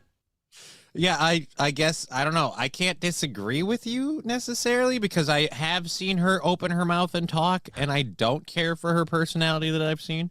So maybe that is influencing my decision. But yeah, I'm also not like, oh, I got to get laid no matter what. Like, I'm kind of picky, as I've discovered, which isn't working out well as an older person. For me, but when I was younger, there was a lot, so it wasn't like it didn't matter. For me, it's never been I have to get laid. For more, it's like I just keep tripping into chances to get laid, and I have a hard time. You know, I always kind of act like it's the last one I'm going to see. And then the thing that gets me... See, I've never had that happen. I always act like, oh, this is going to happen again. Like, because before the MS, everything, like, that's where it was just like, oh, I'm not even trying to do this. It just showed up. Look, I want to preface this by telling people, don't be like me. You run into problems, right? Name 4. Okay, let's see. The 2. Well, you can't make me name 4 because one of them I'm legally obligated not to mention. So that's not. I win.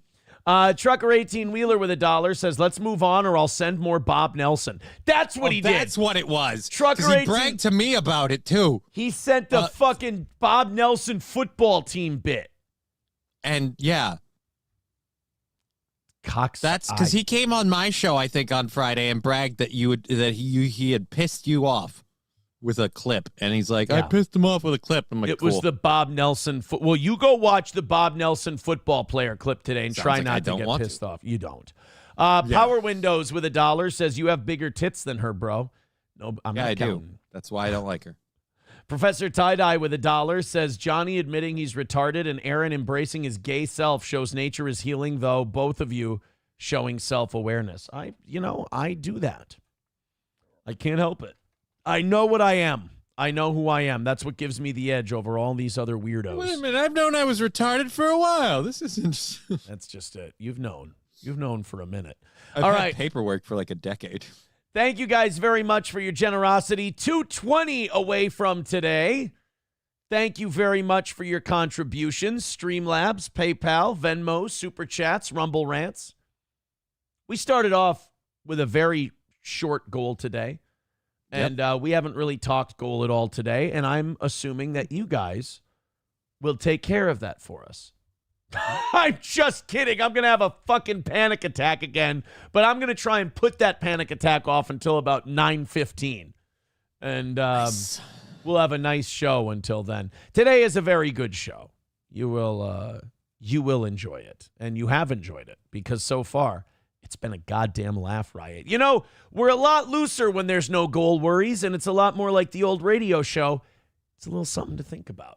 Streamlabs, PayPal, Venmo, Super Chats, Rumble Rants. Did you see the story about the sex teacher from last week who had kids wear a Scream mask while they gang? Sweet things? Jesus, no. Oh God, this chick was hardcore. I've been in my own bubble for the last 2 weeks. I haven't been a dick. It's just crazy. What the the Scream movie, the only one with the mask, the Scream movie. And she had the kids wear that. Well, dude, we got a few updates on this one. We're playing from behind on this story, much like the students. Mussolini Diff with $2 says it started with me sending Pete's green eggs and ham. Yeah, that made me upset too. You guys have a really good knack for sending me shitty bits that frustrate the hell out of me. Thank you, Mussolini Diff. Who's currently in third place right now. Ablo Pacheco in first with $25. Miss Tay in second with 20. Mussolini Diff in third with 7, and then a bunch of you tied with $5. So this teacher got arrested last week. Whoa, Jesus. Yeah. She wore the mask, or they did? Unfortunately, they did.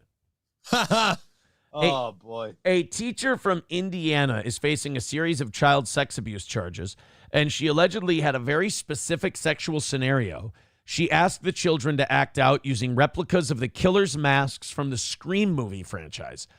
Brittany Fortenberry, a 31-year-old former teacher at Eminence High School, is facing a slew of charges, including sexual misconduct with a minor, dissemination of matter harmful to minors, and more. It's never good when your charges include "and more." And more. You know, usually they can list them all. When they go, and a bunch of other shit. That's never good. For allegedly abusing multiple children she met at 2 different schools last year. New court documents go into details about the alleged activity, including an incident described as a, quote, gangbang. You know something was horrific if even the authorities just go, we don't really have a legally passable word for this. Just put it down as a gangbang.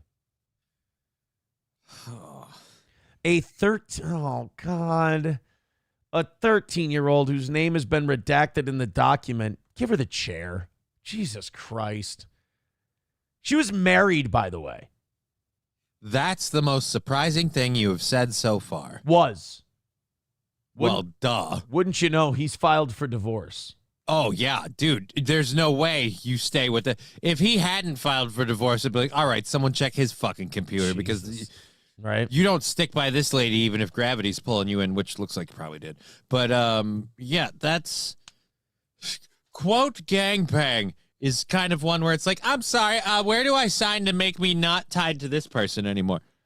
Told a police officer Fortenberry picked him and 2 of his friends up and bought them hundreds of dollars worth of clothes before taking them back to her house. That's her. What was she, like one of those weird female weightlifters, or is she just fat? I'm going to go with fat. Okay. The boy says he believes Fortenberry called the kids' parents to see if they could stay the night. Who the fuck said yes to that? Can we take the kids away from those parents also? They're very clearly a clear and present danger to the kids. She's a teacher. It'll be fine. Just because you're a teacher doesn't mean you're saintly and then prevented or somehow screened from. Has nobody learned that the people who want your children most will kind of go where they tend to congregate? Right. If you're a teacher, the last thing you want to do is see any of the kids outside of school. Right. Hell, you don't even want to see the parents outside of school. Right. And if you're a single lady and a hot teacher, you've got enough dads hoping for that accident to happen. Fuck their dads. Yeah. You know?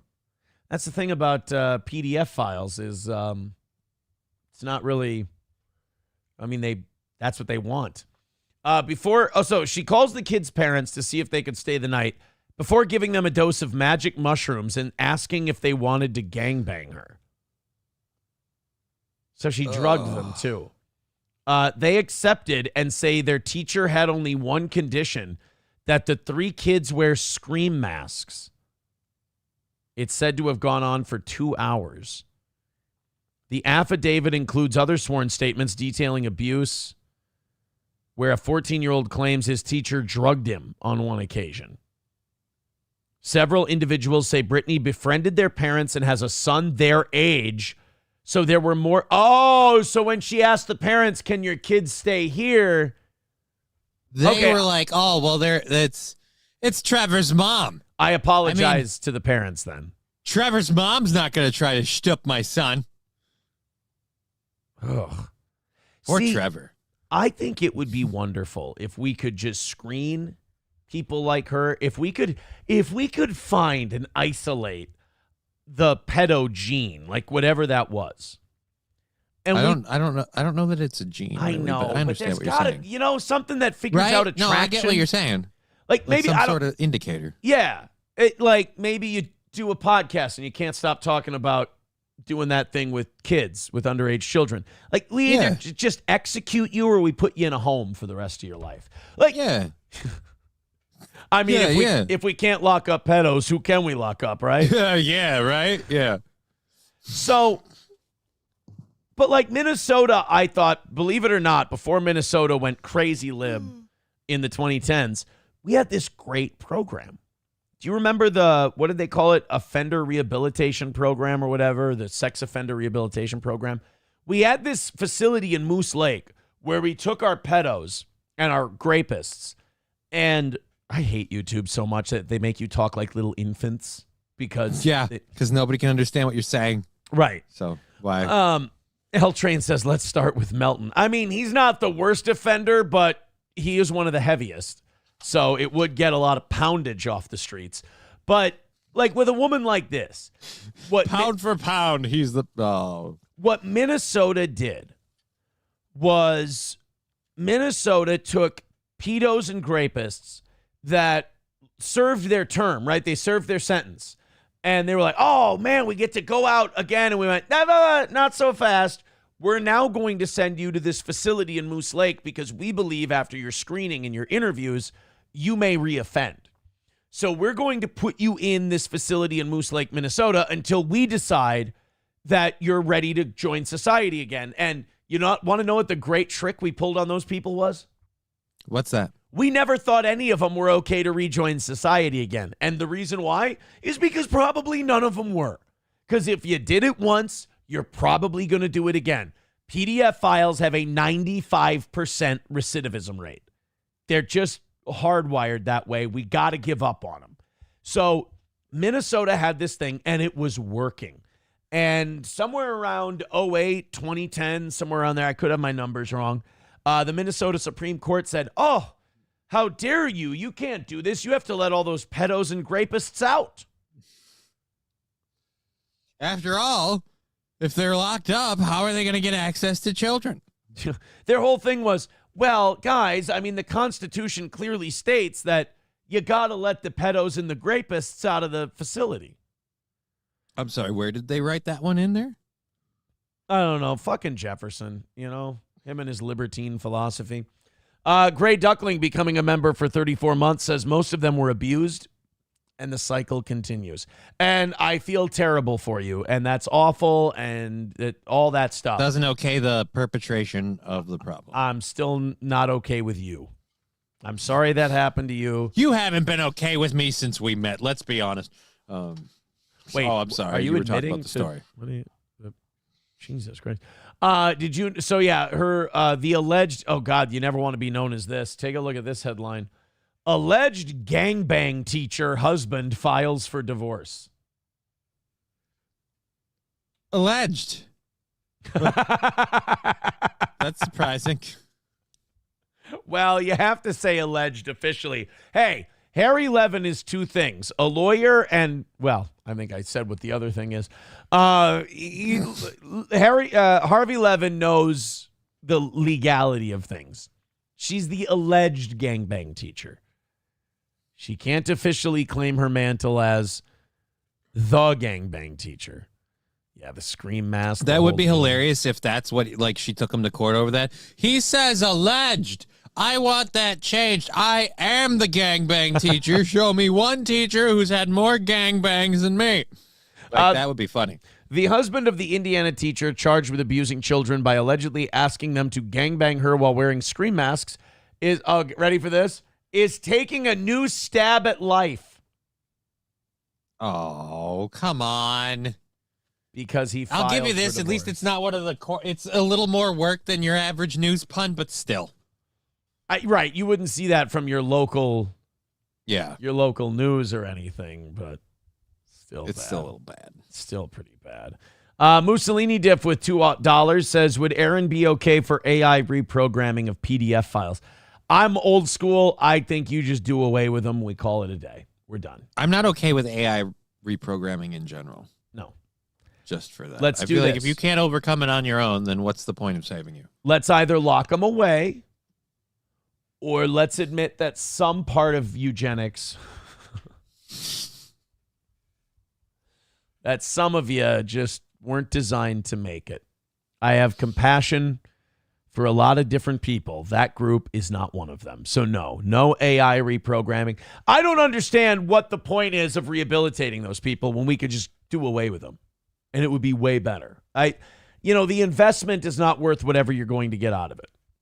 Oh, they'll cure cancer if they could just stop stooping the kids. Yeah, right.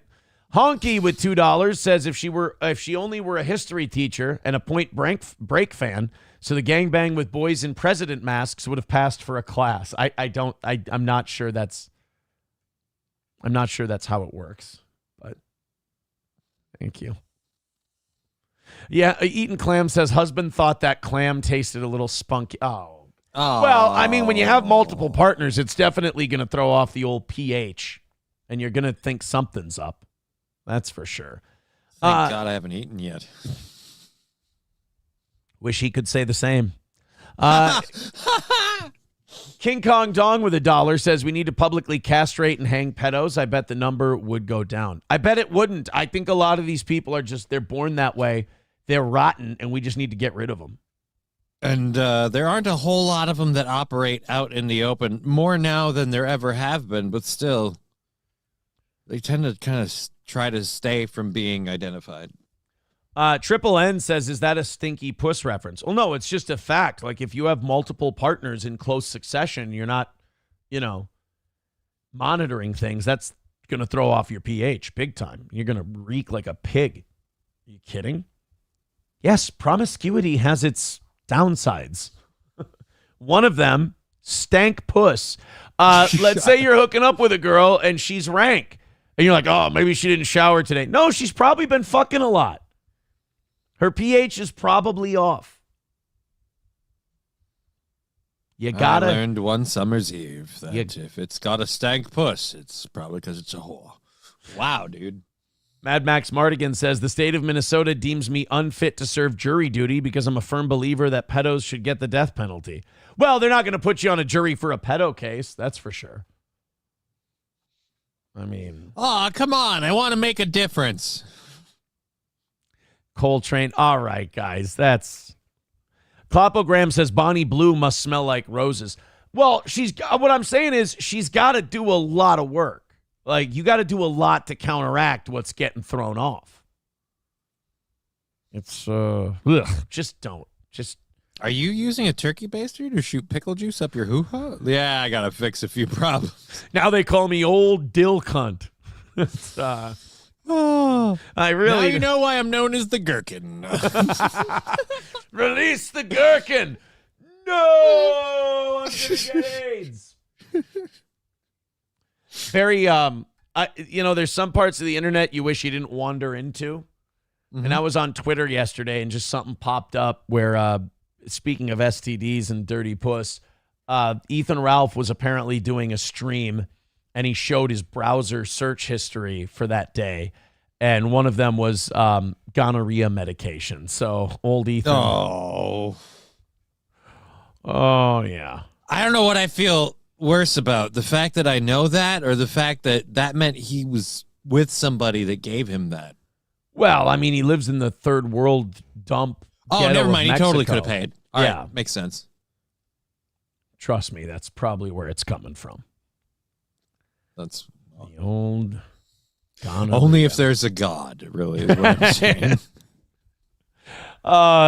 Something like Ethan existing is proof that God may not be on watch as much as we think. He doesn't make every model, and he doesn't check them all off the assembly line. Look, sometimes you forget a lug. And look, I'm sorry, but it's irresponsible. That's all I'm saying. It's irresponsible. $1. Oh, see, that's honky. She should have wore the scream mask while she Well, which time? Let's go to our next story, which is, this is going to be a real quick one.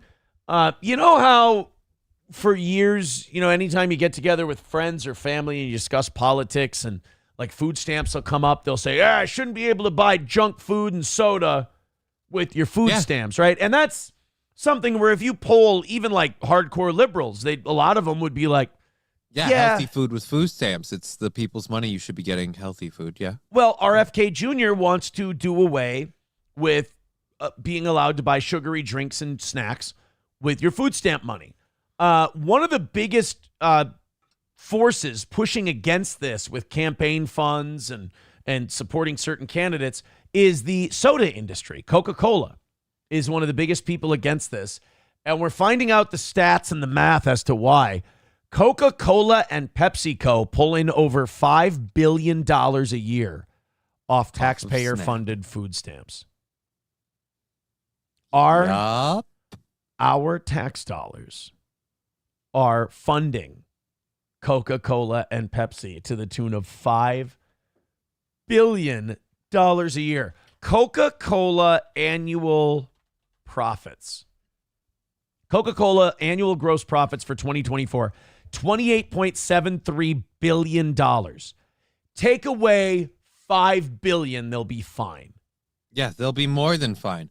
And more importantly, we might not have such a huge issue with, childhood obesity and diabetes, which have been on the rise like crazy. Wonder if the sugar has anything to do with that. Well, and it's amazing that America is the only country in the world where the number one problem amongst their poor is obesity.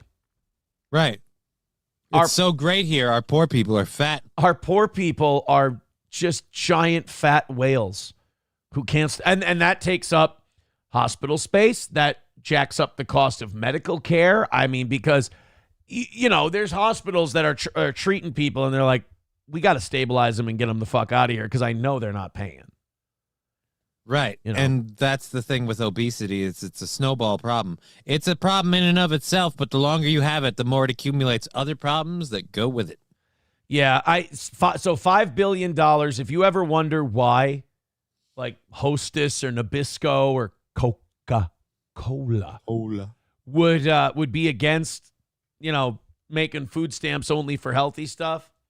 They don't want, because it cuts into their bottom line. They don't want fucking Chiquita Banana getting their $5 billion.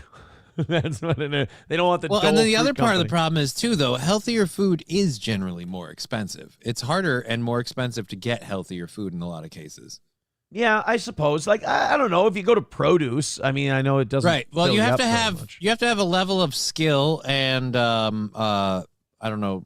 You have to take a level of time in gathering quality food, figuring out where it's cheaper, and then you have to use it. In a lot of cases, the bigger thing with quality food is it's the ingredients. The ingredients are quality, and you have to make the meal. Yeah, it's the pre-made stuff that's the problem. And far too many of these people who use SNAP benefits either don't have the time or attention to be like, you know what I'm going to do today? Make some motherfucking bread. Like, no, you're not. Yeah. You're going to buy a loaf. It'll be interesting to see how much RFK Jr. can get done. One thing's for sure, we're going to find out how much power Coca-Cola and Nabisco and all these companies really have, because if he can get some of this done, all I'm saying is Kennedys are genetically predisposed to tempting rich people to kill them. Right? Hey, Rob, want to ride with me in a convertible? No reason. Yeah. Speaking of which, do we ever get that information? Yeah. Oh, God. The Kennedy stuff, the JFK stuff? Yeah, like files came out, but I thought a lot of people were like, yeah, it's more of stuff we already knew. Oh, Ben Shapiro likes to say that, but there's a reason Ben Shapiro likes to say that. You didn't really? See oh, God. So the CIA. I didn't think they were his fans, but check this shit out. The CIA had one request of Trump. He said, the CIA went, hey, we're totally fine with you releasing these files unredacted. Could you redact one thing for us? And it's any mention of Israeli intelligence. And we also found out JFK was working very hard to weaken the CIA. We knew that. But also, he was working very hard to stop Israel's nuclear program. He didn't want Israel having nukes. And he wanted AIPAC, the American Israeli Political Action Committee, to register as a foreign agent. And the CIA said, we will have plenty of funds and resources thanks to our new friends Israel once we take care of the JFK problem. And, hey, so did you know, who's the guy who shot Lee Harvey Oswald after he shot Kennedy? What was the guy's name? Do you remember? No. The guy who shot Oswald? Jack Ruby, right? Okay. You remember the name Jack Ruby? That sounds familiar. Nightclub owner.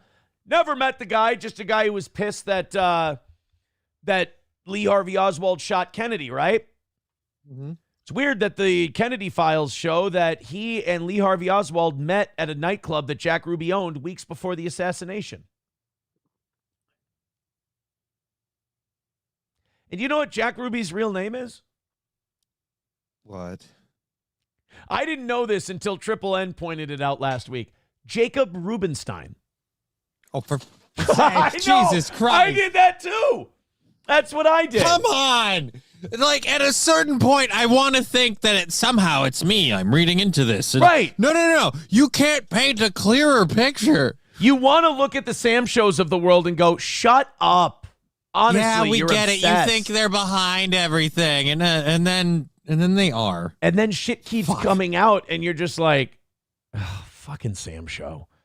Gray Duckling with $5 says, how about KFC accepting EBT? I mean, it should just be grocery stores, and it should only be limited items. Yeah, you shouldn't be able to go into a fast food restaurant and be like, oh, I've got my food stamps here. Well, too bad, because we have a value meal, and there's no value in it other than us taking your money. So, no. Coltrane with $1 says, outside edge of the store will be your better, healthier food. EBT shouldn't be allowed to use towards junk food. Minnesota taxes junk food, but not regular food.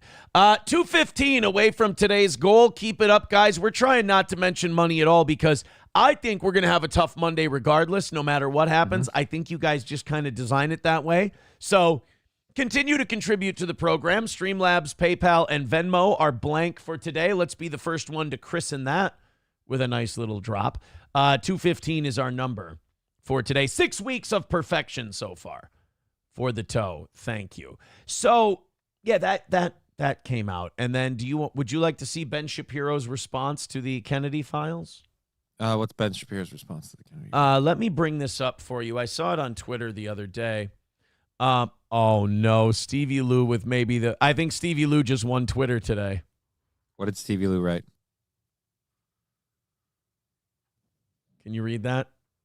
Wow, I found he melts food at the store today. What does that say? Oh no. It says baby wieners. It says baby wieners. Ladies and gentlemen, Stevie Lou wins Twitter today. Let's give that a retweet and a like. And Melton can't fight that on so many levels. Well, you can't. can't. He's fat. Yeah. And number two, look, you've said what you've said. You can deny it all you want, but the tape speaks for itself. You're a fucking creep, and you're never escaping it. And no amount of coping over steel toe is going to change. That's the thing about all these guys is they're like, if I can just prove that the radio company that hates Aaron and has always hated Aaron and he hates them, if I can prove they hate each other, people won't think I'm a pedo anymore. It's like, no, you're stuck with that one, pal. You know, even when you prove or don't prove any accusations you make about Mr. Imholt, that part, no, people just still think it. He thinks I started it. No, you said the shit. The internet caught on to it, and they went, you're a fucking creep. That's why they pointed it out to us. Right. They just sent kept it to running us.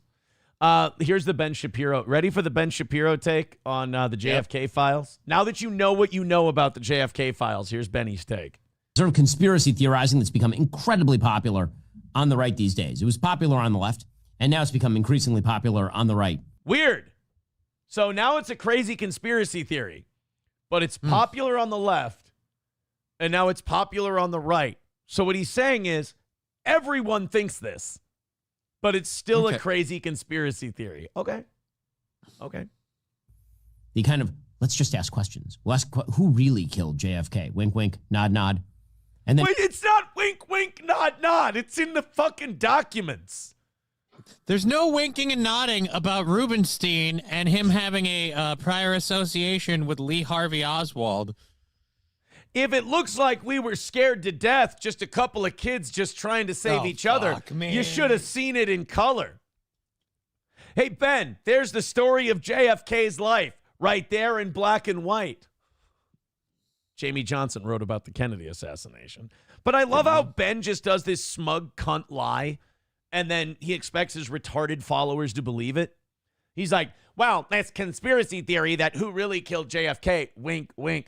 No, I'm not wink winking, Ben. Israel might have had something to do with it. Are you saying that Israel's never conspired to assassinate any foreign figures before?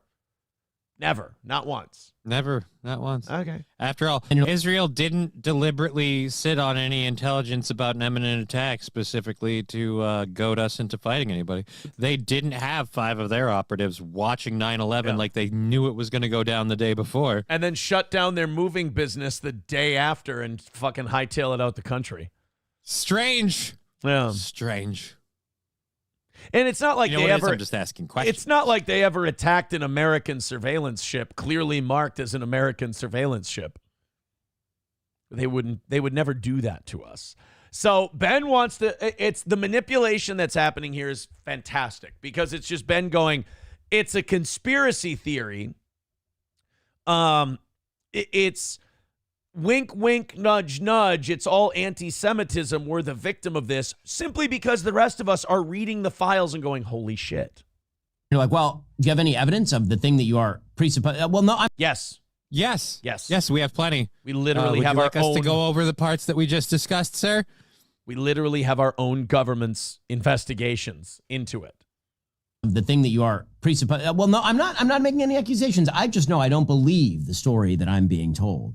I know not to trust the authorities. Like, well, that's fine, but do you have like any evidence? Like, Yes. Yes. Yes. See, this is where your argument falls apart, Ben, because do you have any evidence? Yes. This evidence. But do you have any evidence? Yeah, it's right here. This is what we call building up a straw man so you can burn it down.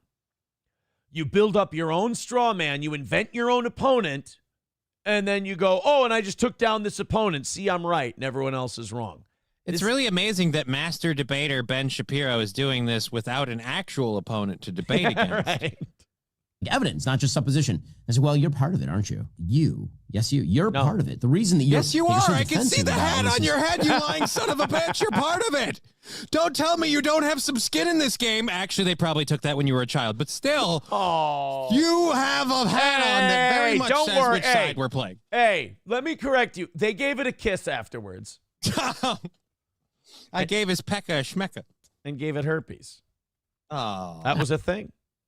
I don't care who killed JFK. I mean, I do because it's really interesting. But I noticed that the calendar says 2025 and he was killed in 1963. And so my opinion about who killed JFK has about as much relevance as who killed William McKinley. No, not actually. If you want to play geopolitics about who's maybe controlling and narrating and obfuscating one country's independence, so that way they can get it to do whatever they want.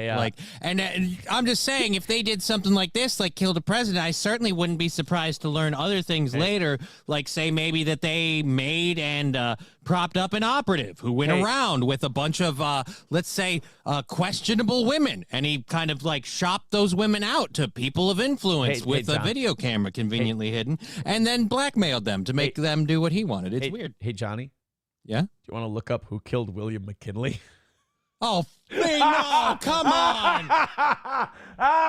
He's on their team. He should know not to bring up other things they've done. Hold on.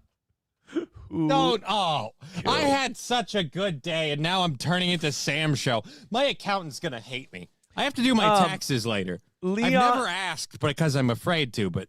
Leon Zoklos killed William McKinley. Let's go ahead and let's just do a quick copy paste. And then add early life. Oh, wait, no, I was wrong. Somebody wrote this to Ben Shapiro. That person was wrong. Leon Zoklos, the assassin of President William McKinley, was not Jewish. He was of Polish-American descent and a Catholic. Wait a minute.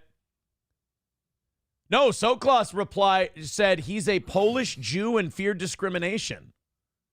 So wait a minute. AI says he wasn't Jewish. But Leon Zoklos but who made says the AI, all right? But Leon Zoklos says he was Jewish. Wait, which one is it? Yes. What ethnicity? Polish immigrants. I'm sorry. President was born in Detroit to Polish immigrants. This is interesting. He claims he was Jewish. AI claims that he was a non-practicing Roman Catholic. Well, which one is it? Did he lie? Who's lying? Mad Joe with $2.99 says farts. All right, let's finish this last 9 seconds of Benny, and then we'll move on. Or James Garfield, which is to say, not an enormous amount. Yeah, it's funny whenever if the people assassinated them were part of any sort of group or cabal, you'd maybe want to pay attention to that group or cabal. Again, this is a really weird argument of saying, like, look, because we think there might have been some Israeli involvement in the assassination of the president, that's like saying, oh, well, why should we care? Because this guy killed the president a while ago. Yeah, but that guy's not a group, not a country. That guy's not still around and able to fuck with things today. Israel is. Well, and here's the thing, like, what annoys me about Shapiro is that whenever he has an untenable position, whenever he can't win the argument, he just goes, well, it's not important. It's not a big deal. Like, who really cares? I mean, you're just kind of dumb for caring. And it's like, oh, really? I'm just dumb for caring. Because why? Well, you know how the saying goes, assassinate my president once, shame on you. Assassinate my president twice, shame on me. 2:10 away from today. Thank you guys very much for your contributions. Streamlabs, PayPal, Super Chats, Rumble Rants, etc., etc., etc. Thank you guys very much. Nothing on the old PayPal, Venmo, or Streamlabs yet. And, of course, 2 minutes away from falling behind on a day where we were 250 away from today's call. We suck. Oh, 210 away. So in 1 minute, we officially fall behind by $10. Uh-oh. It's just, Mondays are my favorite. Just funny shows. Like, nobody's going to be as funny as we are today. Everybody's just going to be angry and mad and pissed off, and we're a laugh a minute, and the internet just deadens people inside. So our joy and happiness and laughter is like, what? I don't get this. Why are they just having fun? Wait a minute. Wait. They say they hate a guy? I hate a guy. Jesus. More Harry Sisson pictures got released over the weekend. And I'm gonna say right now, stop releasing shit about Harry Sisson and girls because you're making me like Harry Sisson. like kind of ironically, but like you're still making me like the guy because you got to remember where Harry Sisson started off from. Harry Sisson didn't start off as like mega Chad, love him, based, he's fucking awesome. And now it's like, oh, dude, you're creeping on these girls a little bit, man. Why don't you just chill out? He started off as like pretty much gay, liberal douchebag kid. And we were all like, this guy sucks Vienna sausages. Like, this guy's gay. Right. Like, he's like, as Tucker Carlson would say, where's my good Tucker clip? Is very obviously gay. I look at him and I'm like, well, you're gay. Right. That was Harry Sisson. So to find out that he's spinning 11 plates at once, remember, the accusation is that Harry Sisson was Snapchatting 11 girls at once and trying to hook up with them. And he wasn't telling them all about each other because he was doing an experiment to see how many pH balances he could throw off. He wanted to be known as old stinky puss maker. Harry Sisson. The stink maker. Yeah, the stink maker Sisson. Harry, the stink maker Sisson. Coming in parts unknown. So, old Harry was trying to get pussy. And we're all kind of like Harry Sisson to conservatives right now is the beneficiary of low standards. Because conservatives are like, I know I'm supposed to be surprised at and like offended at what a creep this kid is. Mm-hmm. But the fact that he likes pussy is throwing me for a loop so much right now. And the fact that he was apparently very active in the pussy getting community is like throwing me for such a loop. I can't hate the guy. And then I gotta love him. He's getting ass. Right. And then this girl comes out and she's like a friends with benefits thing, admits she hooked up with Harry Sisson a bunch. And now is all bitter and pissy that it didn't turn into a relationship. So he's burning him down with this giant TikTok rant. And she's full of shit. Well, more pictures came out of old Harry. And This one might be my favorite so far.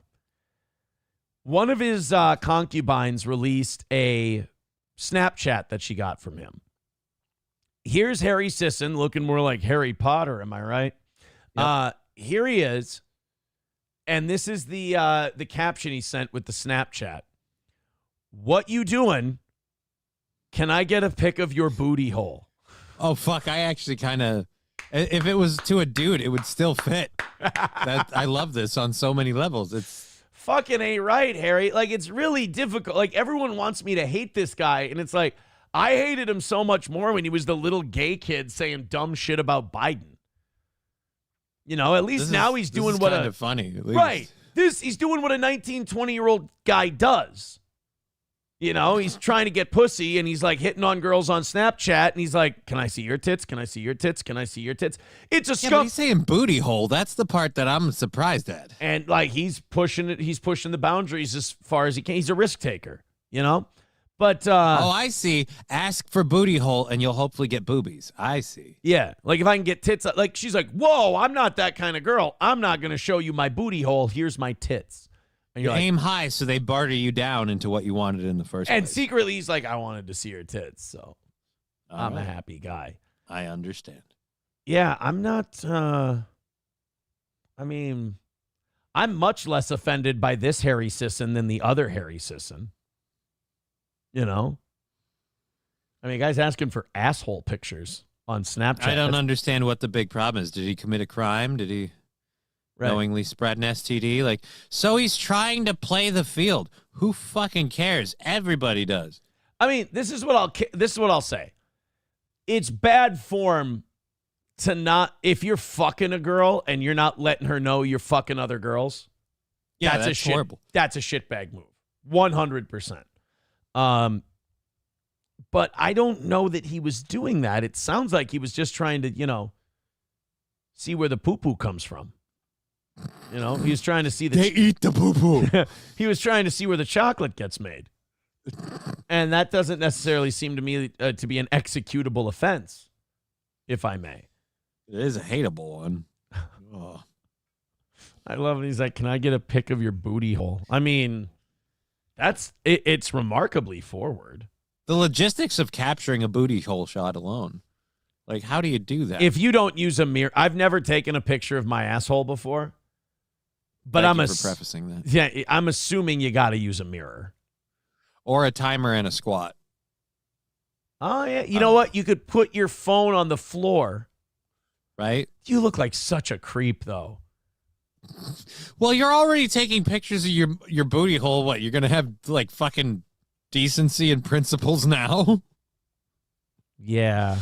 Why are you drawing the line at, oh, well, I don't want to look stupid while I take a picture of my booty hole? I feel like once you've said yes to the sheriff's badge shot, there really aren't any rules anymore. Dysrhythmia says, just ask Kiki. I am tempted to call Keanu right now and just be like, and go, how do you take a picture of your butthole? Well, yeah, but right. she's a very like thin, tiny girl. She could probably reach around and get one. But I mean, like, if you've got a trunk or a gut, like whatever, you got to move around stuff. It's going to be a problem. She's also got Gino. Gino can take the but booty hole pick. Okay, now if he'd pull his tongue out of it for a minute, am I right? Uh-huh. Approachable made a clip. Oh, shit. What did I say? God damn it. Anytime Approachable sends a clip, I know I didn't do anything good. All right. Fine. Fuck it. Let's see what happened. What you doing? Can I get a pic of your booty hole? Oh, fuck. I actually kind of... I don't want anybody using this as a sound drop on anything they do. What you doing?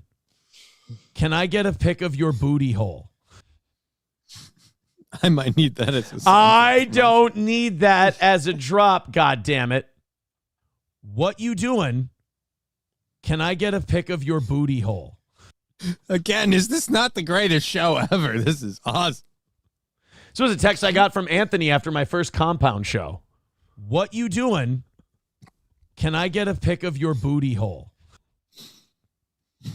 I'm teasing. A lot of people don't realize, they're like, why did you leave the internet? It's because Gary sent him a voice message and it said, what you doing?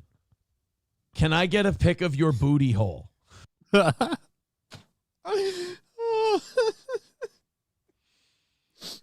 Thank you, Mr. Approachable, for clipping that. I mean, that's it's remarkably could have sent it in with $1, for the effort, but hey. Yeah, I really love you sending these in with no money attached to them. Just pure humiliation and embarrassment. Oh, this is the best job. Hold on. I need to text my girlfriend and see what our plans are for today. Could you excuse me for a moment? All right, yeah. I'm going to do speech to type, if that's okay. Okay, all right. What you doing? Can I get a pic of your booty hole? Can I tell you something right now? Well, yes. She would never send me a pic of her booty hole. And I love that about her. She'd need me to take it. The kind of girl, who would send you a booty hole pic is not a girl you want to marry. Because if she'll It's send not a girl you want to bring home to meet the folks. No.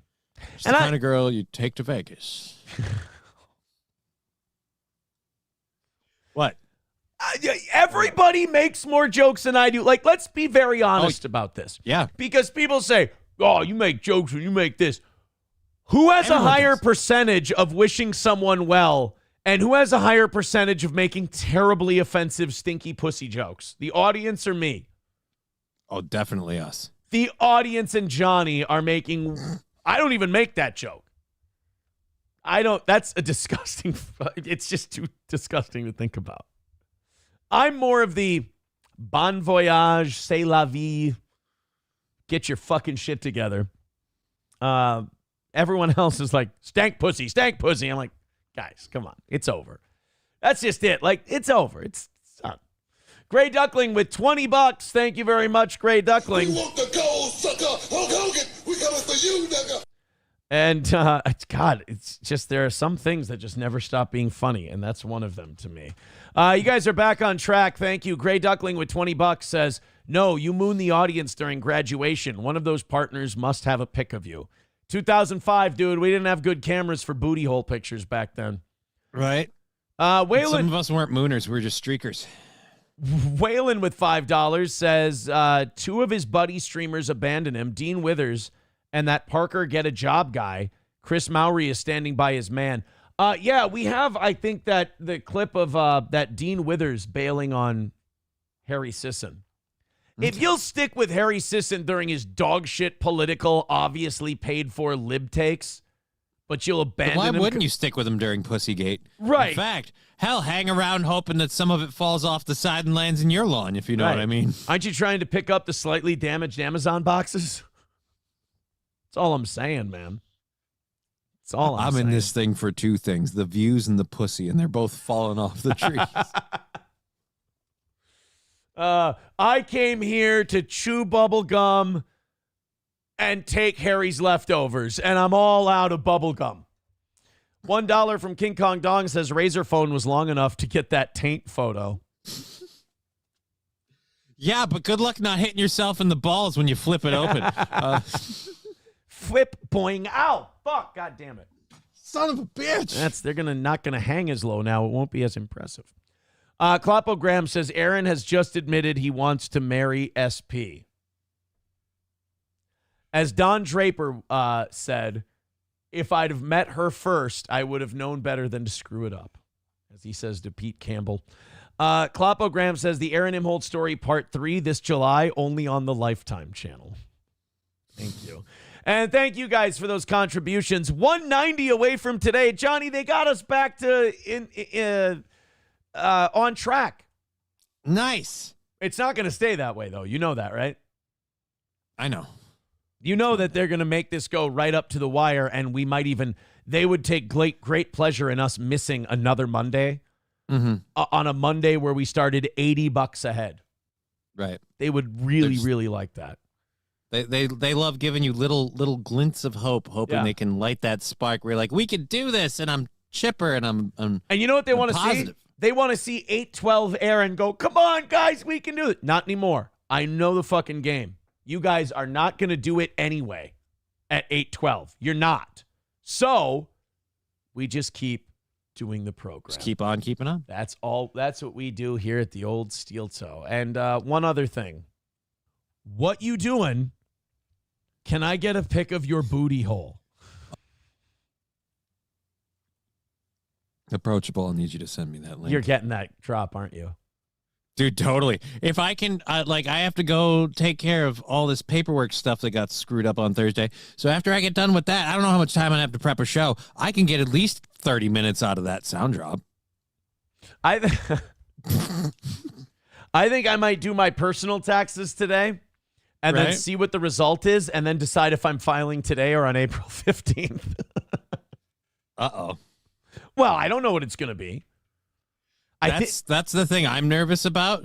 Like, I have been filing mine all year long, and now they get double checked. So I'm either good or shit. And then I have to immediately after that file and send off my first quarter taxes, which I will have to pay on. So, see, I think I'm good.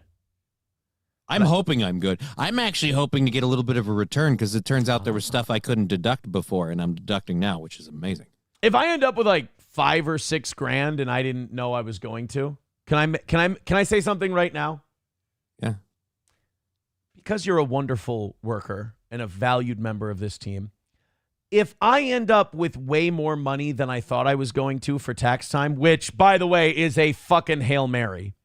Right, I'm not expecting. I'm going to give you a piece. That sounds awesome. I'm going to give you a piece. Completely unneeded, but I'm just warning you, I'm not banking on it. Oh, neither am I. If it happens, I will be so thrilled and so happy. Then we'll give you a taste.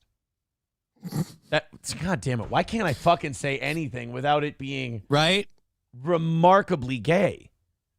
Speaking of remarkably gay, why don't we go into our Tim Walz segment for today? That's a good segue to get away from the fact that I just said I'm going to give you a taste. I'm going to walk away now. So wait a minute, Tim Walz. So you remember Tim Walz said that he can kick any Trump supporter's ass? Yeah, the fucking stupidest thing I've ever heard from somebody who can't handle a fucking shotgun. Yeah, right? Yeah. You know what? You know who supports Donald Trump? Who? The mayor of Knox County, Tennessee.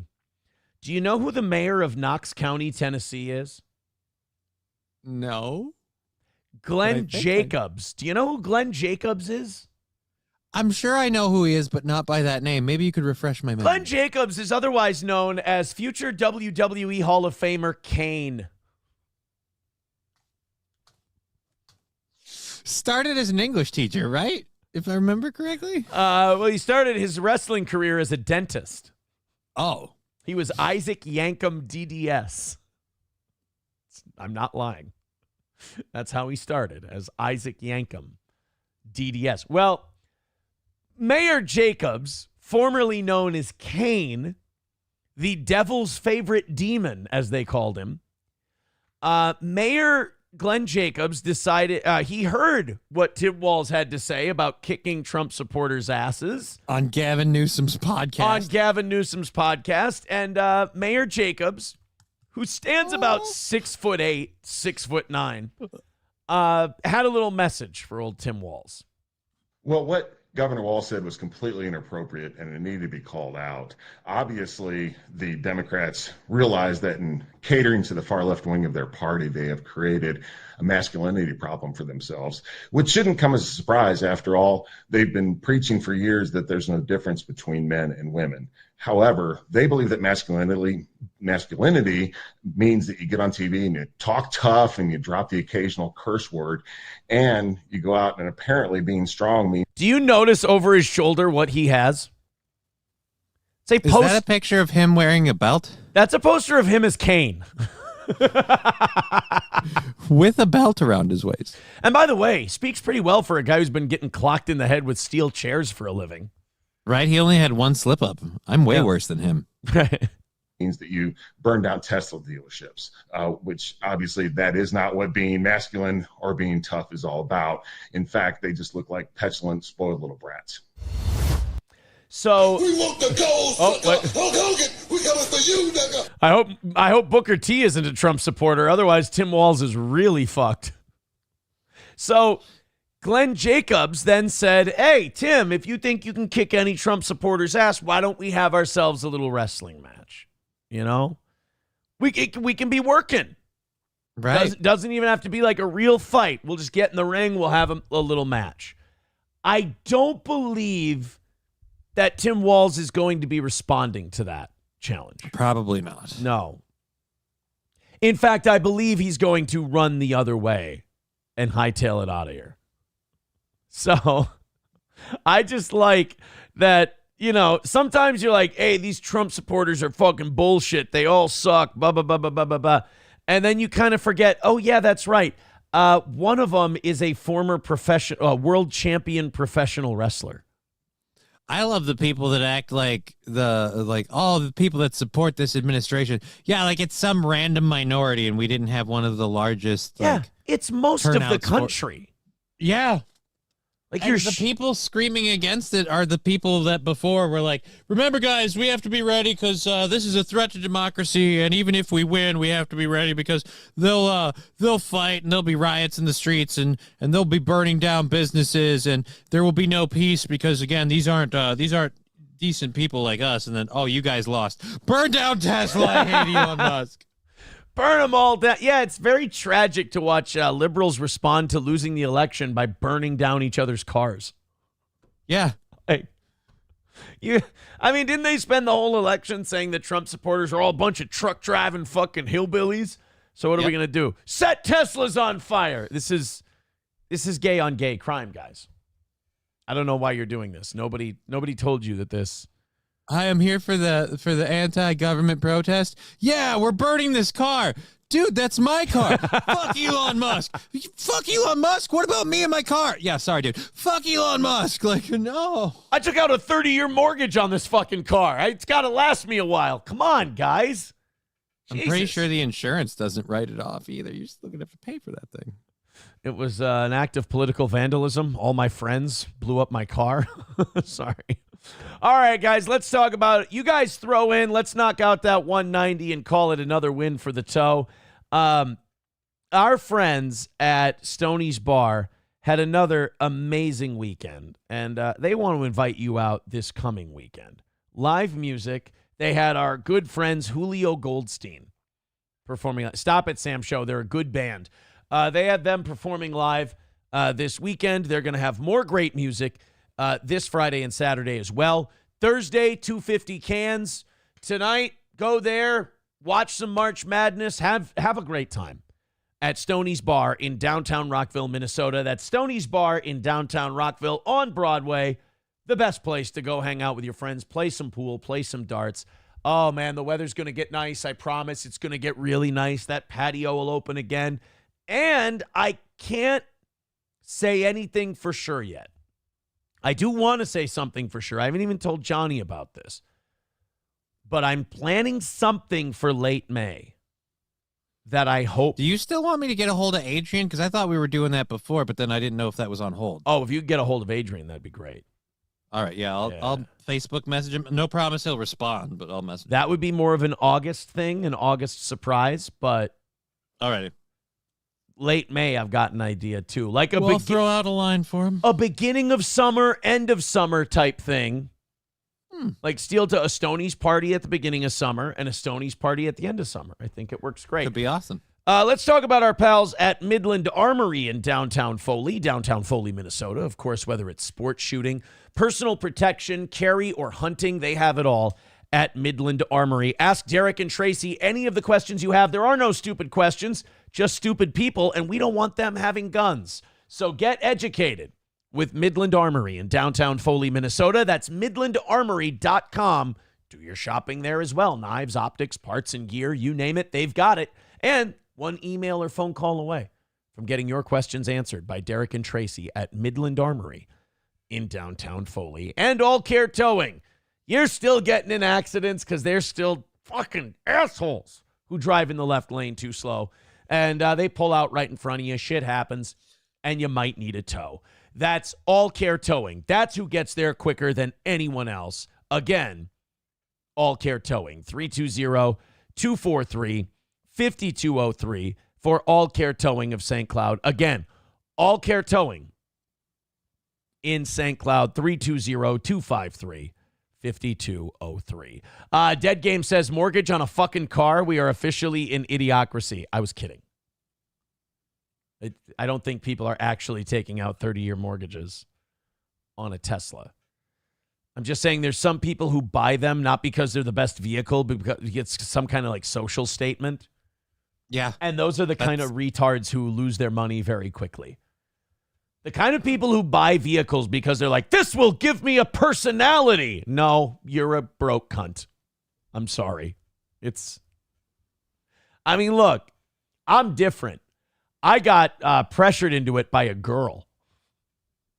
Like I'm a fucking 19-year-old. Yeah, I don't like. I've proven when I get to make my own decisions, I buy amazing vehicles like minivans. Can I tell you something? That was the responsible adult thing to do. That was me when I was on the right track and I was doing shit right. I bought a minivan. You know why I bought a minivan? Because you hate pussy. Because I was 32 years old, I had 3 children, and it was time to fucking grow up and not care what people think about what you drive. You had 3 children. It had TVs in the back with a DVD player. It was cheap. It was fine. It was great. Has the resale value of a turd. Look, I was driving a lot back then. The point is, it was the right vehicle to have at the time. Or you go the smart route and only have 1 kid so you can still drive a Ford Flex and feel like a man. Let me tell you something, my friend. I love my Flex. You could tell me all of the things I could do without 2 other children, right? Right. I would not accept that trade in Madden. It's too much fun to have the other 2 kids. Like, there's nothing material you can offer me that I would say yes to. And look, I understand. I also, both things are true. I believe that in my soul. I also have to say that. Every parent has to say it. You can't not say that. But I believe it in my bones. My bones. I believe there's a Sophie's Choice list. Okay, so a really nice bitchin' car or 2 Right. of your children. I don't think people would trade 2 of their children for a bitchin' car. I don't know about 2, but I'm sure there's at least 1 you'd be like, all right. You'd be like, as long as I have, like, yeah. Like, one of them doesn't make the No, cut. I grew up in a family with 5 kids. I know for a fact that parents play favorites. I'm like, don't fuck that. Don't tell me that. I'll tell you this. There's one you'd leave at a park. Mine did. Yeah, but the only reason I'd leave that one at a park is because I'm like, dude, he's being way too much like me right now. Like, so I like him. That's not even the one I thought. Like, I didn't know where we would go, but I didn't love suspect him that. so much for that reason. Because I'm like, there are times But where you I'm also like, hate him so much for that reason? not even hate him. I'm just like, I see. You know what a problem he will be. I'm the ghost of Christmas future. And I got to tell this guy, like, look, hey, I got a few newspaper articles I need you to read so you stop shitting on people.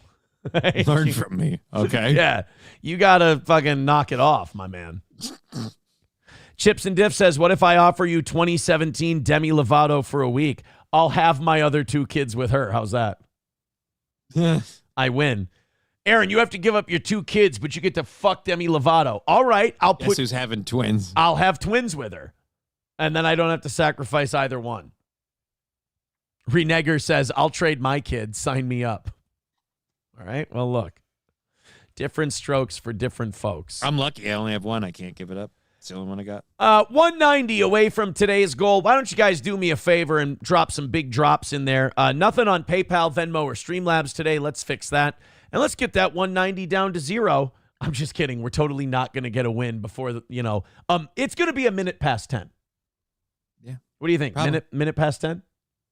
I hope not. They ain't knocking shit down before that. I got these motherfuckers figured out.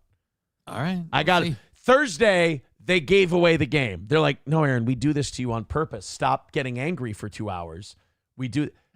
We're winning today. No. They want you to get angry for 2 hours. That's the thing. We're winning. You want to get me angry? Prove me wrong and do it now. That would piss me off today. Now that I've embraced it and I've accepted it and I'm part of the group, I'm part of the gang, and we're in this together, that would annoy the shit out of me. But doing it at the last minute, I get it now. I understand. Okay. These, I think people would argue that these kind of stories are our bread and butter. Let's go ahead. Johnny, why don't you read that headline? Cape Coral Massage Parlor under investigation for illegal services. I don't think they were serving booze to minors. I think this was jerky, sucky, sucky. All right, I want a massage. Well, first I'm going to need you to wear this scream mask. All right, I need my calves rubbed, I need my thighs rubbed, and then a little jerky, and a finger where the sun don't shine. I've got one muscle that's really, really sore. Don't worry, you'll see it. It's more of a joint. It's more of a joint, really. It bends really far to the right. It's kind of looks like neck bone a little bit. You might think it's a crazy straw. It's just a really bad case of Peyronie's. I've got a really nasty case of Peyronie's disease. I apologize. If I make this sound, don't worry. I'm enjoying myself. It's okay. It's just, you ever driven on a gravel road? You still get to your destination, right? Exactly. All right, let's talk about jerky, sucky massage parlor and see what we found out. I'm going to make a guess, and we're going to see if the guess is correct. Are you making the same guess? I think so. Okay. Let's jerky, sucky. Let's check it out. Now at 5, First of all, it's a massage parlor I just saw that's open until 10. That's already kind of a hint. That's jerky, sucky. All right, here we go. Massage parlors under investigation for offering more services than advertised. Cape Coral police already made arrests at 3 spas having violations, but there's suspicion of prostitution. Mike News reporter Jolena Esperto. I love how all these news guys who have probably been jerked off at a massage parlor or a massage parlor. And a massage parlor. Yeah, and a massage parlor. That's where pirates Hey, what are you doing after the show? I'm going to massage parlor. That's where pirates go to get jacked off. Arr, I need you to get me sail up, arr. Yeah, what I need you to do is fix me sciatic nerve and then jerk me off at the massage table. Oh, Lord, I'm about to drop anchor. Yo-ho, man the riggins. I'm about to blow a kraken into the sea. So fucking stupid. Cape covering this for us, Jolena. Su Tong Fang told me... Hoist the sails. Oh, fuck me. Hoist the sails and offer me your poop deck. There's some extra gold in it for ye at the massage parlor. You want to know how I put this eye out and had to wear this eye patch? We can turn me parrot around so he doesn't have to watch at the massage parlor. Now drop your pants and I'll show you me peg leg.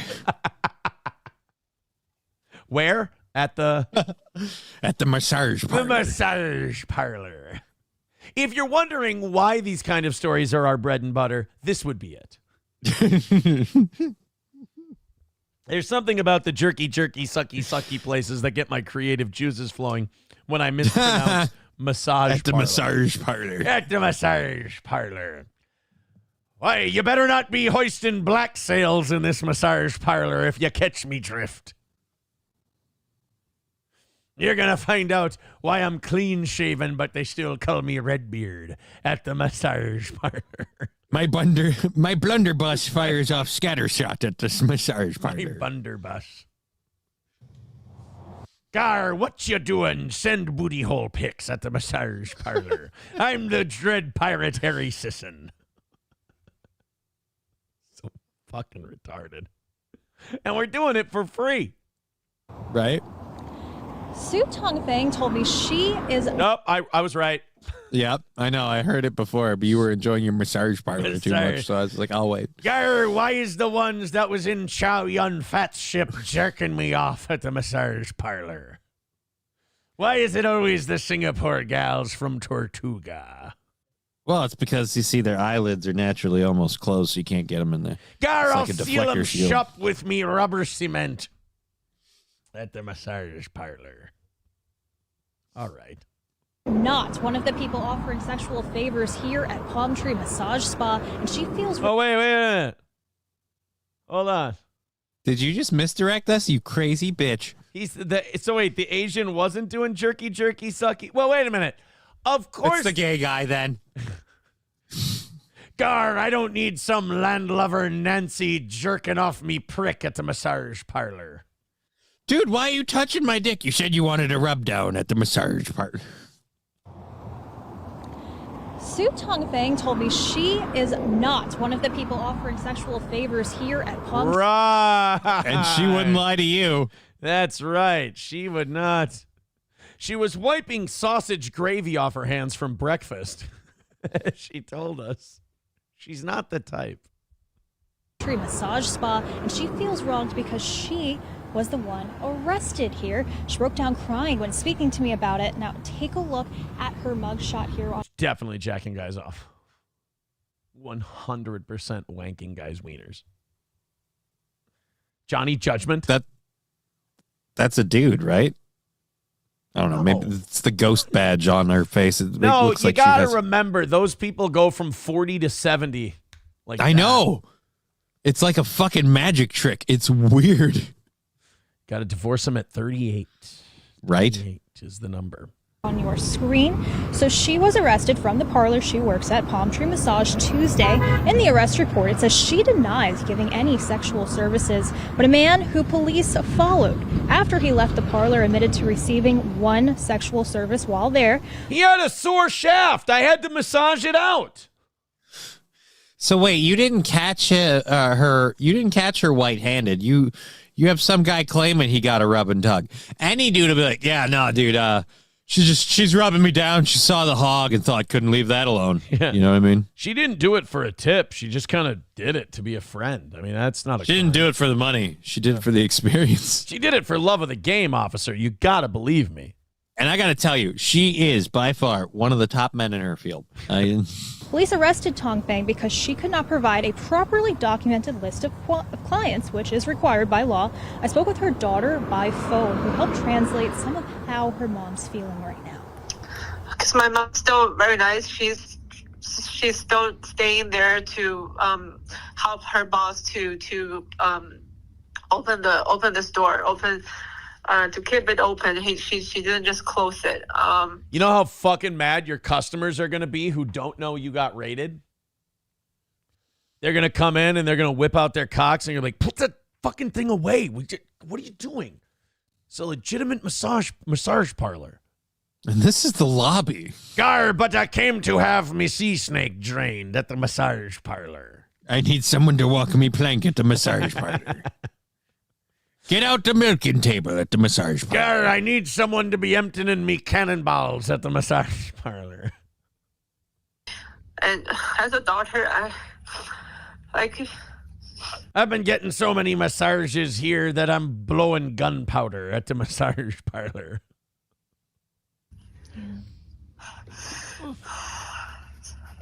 So as a daughter, when I hear my mom was in the PlayStation, and I cannot go there to help her. I don't know. Her boss might put you to work. Well, they say it's in the family. And as for New Moon Massage Spa, Ping Hu was arrested by Cape Coral Police for also not keeping a proper documentation of clients and also sleeping overnight at the business. Neighboring businesses nearby told me mostly male clients show up there. And then over at Coral Red Massage Spa, Yao Zhan was arrested for... It never fucking stops. And then we're always the bad guy for stereotyping. Well, see, and this is a thing, too, and I found out about this recently. Apparently, like, in some countries, like in Japan, they have, like, fucking jerk-off bars and stuff. So apparently, culturally, some parts of the world, they're just like, I understand this dude's got to get his evil out. Whatever. I'll make a buck. They just have jerk-off. Like, you get a drink and you just get whacked off. Yep. Pretty much. Like, the idea, well, you pick out who's going to do it and all that sort of stuff. But, yeah, kind of the idea. Sure it's not a random draw. I don't know. I've never been there. I've only heard about this. I don't even have a passport, so getting to Japan, me. I really hope I get Lucy Liu and not the Great Khali. That would. Not having proper documentation of clients as well. I spoke with her briefly, but she did not want to talk to me. Was not happy I was there when she realized I was with Wink News. And she was arrested after police saw a man walk out of her parlor, spending fewer than about 20 minutes there and in hours here. I love how the news just gets to insinuate without saying. They're like, this motherfucker was in there for about 20 minutes. Not even. Look, he clearly dropped a load and left. I mean, massages are what? They're an hour, right? I don't know. I don't ever go out and get them. I think I've had a couple in my day. And look, dude, I wouldn't even think to ask. Like, because it's like accusing someone of faking cancer. It's like, what if it's not the place? You know? Right. And plus, call me crazy. I don't want to get jerked off by a stranger who just gave me a massage for money. Yeah, the closest thing to a massage parlor I can think of is the time I was visiting an acupuncturist, and I'm not asking them for extra on that. You want to throw some needles in my dick? I'm in a weird mood. You want to put a couple in my ball bag? Look, I'm a huge fan of Hellraiser. Let's do Pinhead. Let's go. Make my cock look like a porcupine, sweetheart. I'm paying you good money. Oh, Lord. Not the place to ask. Eaton Clam says, you're never going to believe this, guys, but Chong Lee from Bloodsport jacked me off at the strip mall today. That's the other thing. Like, they're all strip malls. They're all next to seedy clubs and Vietnamese restaurants. And it's like, you're whacking people. You're fucking. Come on. Come on. Let's find a good deal here and let's get out of this so you can keep your business open and then try to do it legit. That's all. Zenman Build says, did a couples massage with my wife. Was an 8-hour day. Oh, that sounds like a lot. And you don't get jacked off at all. Ugh. That's the worst part about this is now it sets a precedent that a lot of people are expecting, a little extra. Yeah, like what do you do if you're a straight massage place and then people start, hey, I want to tip you a 20. And they're like, oh, thanks. That's really nice of you. I appreciate that. And he's like, well, shit, well, you're done. Yeah, fuck, you were fucking right. I'm done. Come on. What do you? No. You don't. That seems like a low ball offer. $20. Exactly. Is it a no or are we negotiating? What's the deal? Oh. Mussolini Diff with $2 says Fu King Wang blue balled it that day. Thank you for the $2, buddy. 190 away from today. We'd love for you to contribute to this program. Ablo Pacheco is in first with $25. Miss Tay and Gray Duckling tied at 20. Mussolini Diff in fourth with $11. And then a bunch of people tied at 5. Thank you guys very much for your contributions. We've made $60 in almost 3 hours today. Yeah. Killing it. Somebody deciding to mow the lawn right next to me freaked me the fuck out. I thought my computer was about to explode. Guess what? That guy's making more money than we are today. Probably. Schweitz with $25 says for the massage parlor bit. See, that's the way it's supposed to go. Like when you enjoy the bit, you throw in a little thing. Like we got severely underbid during the sex teacher story. We deserved way more money for the massage parlor bit. Massage parlor deserved at least $50. We got 25 though. Thank you, Schweitz. 165 away from today's goal. Thank you guys very much for your contributions. Appreciate that. Dub says happy endings are $60 allegedly. See, yeah, I don't know. Like paying $60 to get jerked off. I don't know. Is it something about the clinical setting? Like, why are you in for it? Like, it would be weird.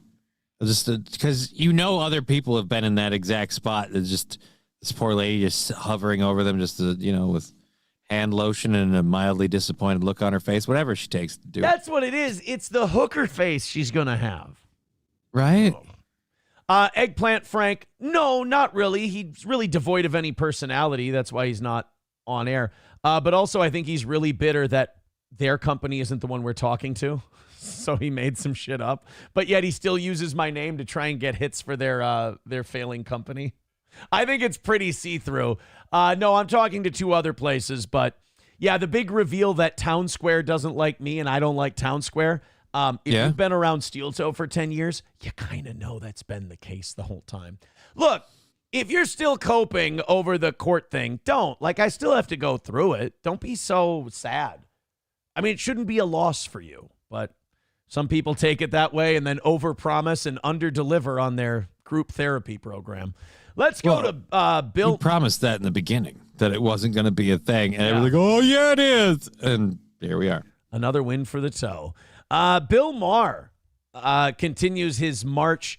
I don't know if you want to call it a march to the right. I think it's just Bill Maher keeps marching in place. And everyone else just kind of goes further left and right around him. But Bill Maher was given some shit to the New York Times for pushing the Wuhan lie, that it wasn't a lab leak back in the day. And, you know, give Bill some credit. He was a lot tougher on the COVID stuff than most lefties were. I mean, compared to righties, he was a pussy. Right. But, like, for a lefty, he was the one saying, like, a month in, hey, open the fucking beaches, open the stores. His whole take was the greatest generation, they stormed the beaches of Normandy and died at record numbers so that the rest of us could live a free life. And he said, greatest generation, boomers, it's your guys' turn to take the hit, lock yourselves in, sacrifice, or baby boomers, I'm sorry, not greatest generation. They already did their sacrifice. It's time for the baby boomers to sacrifice so that these younger people can go out, be free, and we don't shut down the economy. That was his take, and it was a great take. And if we would have listened to Bill, we could have saved ourselves a shitload of inflation, a shitload of handouts, and then also a shitload of fraud. Because do you remember how many of those PPP loans ended up being fraudulent? Was it like a third of them? What? Sorry, those are PPP loans. When you get one, they go. What? So these paycheck protection loans that businesses got, a lot of people were getting them and just pocketing the money and just ripping off the government. So if we had done that and just kept the economy going, it would have been fine. But we didn't, and we are where we are. And I saw eggs under $4 when I went grocery shopping on Friday. Oh, yeah, eggs. The price of eggs has been plummeting. They're dropping like a rock. And gasoline, I think, was $2.75. Really? Nice. Yup. I put that I jump between the E88 shit that's cheaper and the 87, the regular. I'm guessing that 88 shit must burn faster. Because how is it just that much cheaper than everything else? I don't know. I don't know shit about shit. Let's go to the Bill Maher giving shit to the people who tried to tell us that what do you call it? The lockdowns and the lockdowns and all from, that. Yeah. That it wasn't from Wuhan. That it was from pangolin eating backwards Chinese people, and you're racist if you think otherwise. Bunch of Chinamen were eating raw animals. What do you think of news that British intelligence knew COVID was a lab leak in 2020 and official...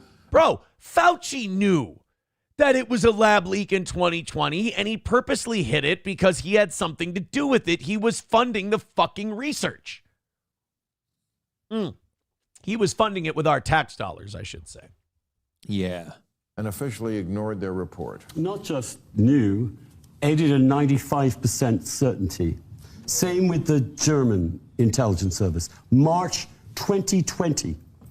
There's a new book out called COVID's Wake. I was reading it this last couple of weeks, and the core paper. I have to be honest with you. Whenever I hear someone says I'm reading this book, I get so impressed with that person. Because they have the patience to read a book? Yeah, like I'll watch documentaries until my balls fall off. Like I don't give a shit. But when people are like, I'm reading a book on this, I'm like, I look at them like they're a fucking superhero. I'm like, you sit and read a book? Last book I read, like sat down and read, was probably a wrestling autobiography. Like Eric Bischoff's book or something. Otherwise, I'll just watch a fucking documentary and I'll absorb it that way. Which also, I don't think book snobs should act like reading is so much better. Like, I still absorb the information. Right. It's all about how it's presented. You can have information presented just as well visually as in text. That killed off any idea that this was a lab leak in China.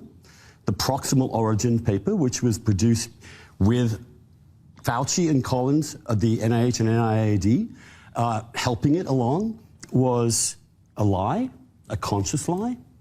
That the people who looked at it, we now have their emails, are saying in the very first days of looking at the virus, this looks very man-made to us. And by the way, I know a lot of people watching this show have a certain political proclivity, and they're going, Aaron, we all know this. Why are we watching this? You guys don't understand. Because these people don't know that. Right. The people watching Bill Maher's show and like Ezra Klein sitting next to Andrew Sullivan, they're just figuring this shit out like in the last year. They're getting mad now because they're suddenly realizing that they were lied to. And you could be like, oh, dude, I've told you, right? Yeah, but there's a difference between you knew and told them and now they know. Right. And, the fact that they're just finding out. I mean, the New York Times just wrote an article last week saying that, holy shit, can you guys believe this came from a lab? And we're like, And they lied to us about it. I'm like, yeah, but remember when you were calling us Nazis and conspiracy theorists and anti-science when we were trying to say that? Yeah. This is so friggin' obvious this is man-made. Well, so friggin' obvious, one of them said. And then they wrote the report saying there is no evidence that this was made in a lab. The question is... It's amazing like how much COVID mirrored the cover-up plot of Outbreak. Remember when Dustin Hoffman kept saying, yes, they want their weapon. He's like, yes, but they know where it came from. I know, yes, they want their weapon. It's like COVID-19 was so initially created to be a bioweapon. Because it spreads so quickly through people. It incapacitates people. It, shuts everything down. It was so created as a bioweapon and so not something that just grows in some animal somewhere.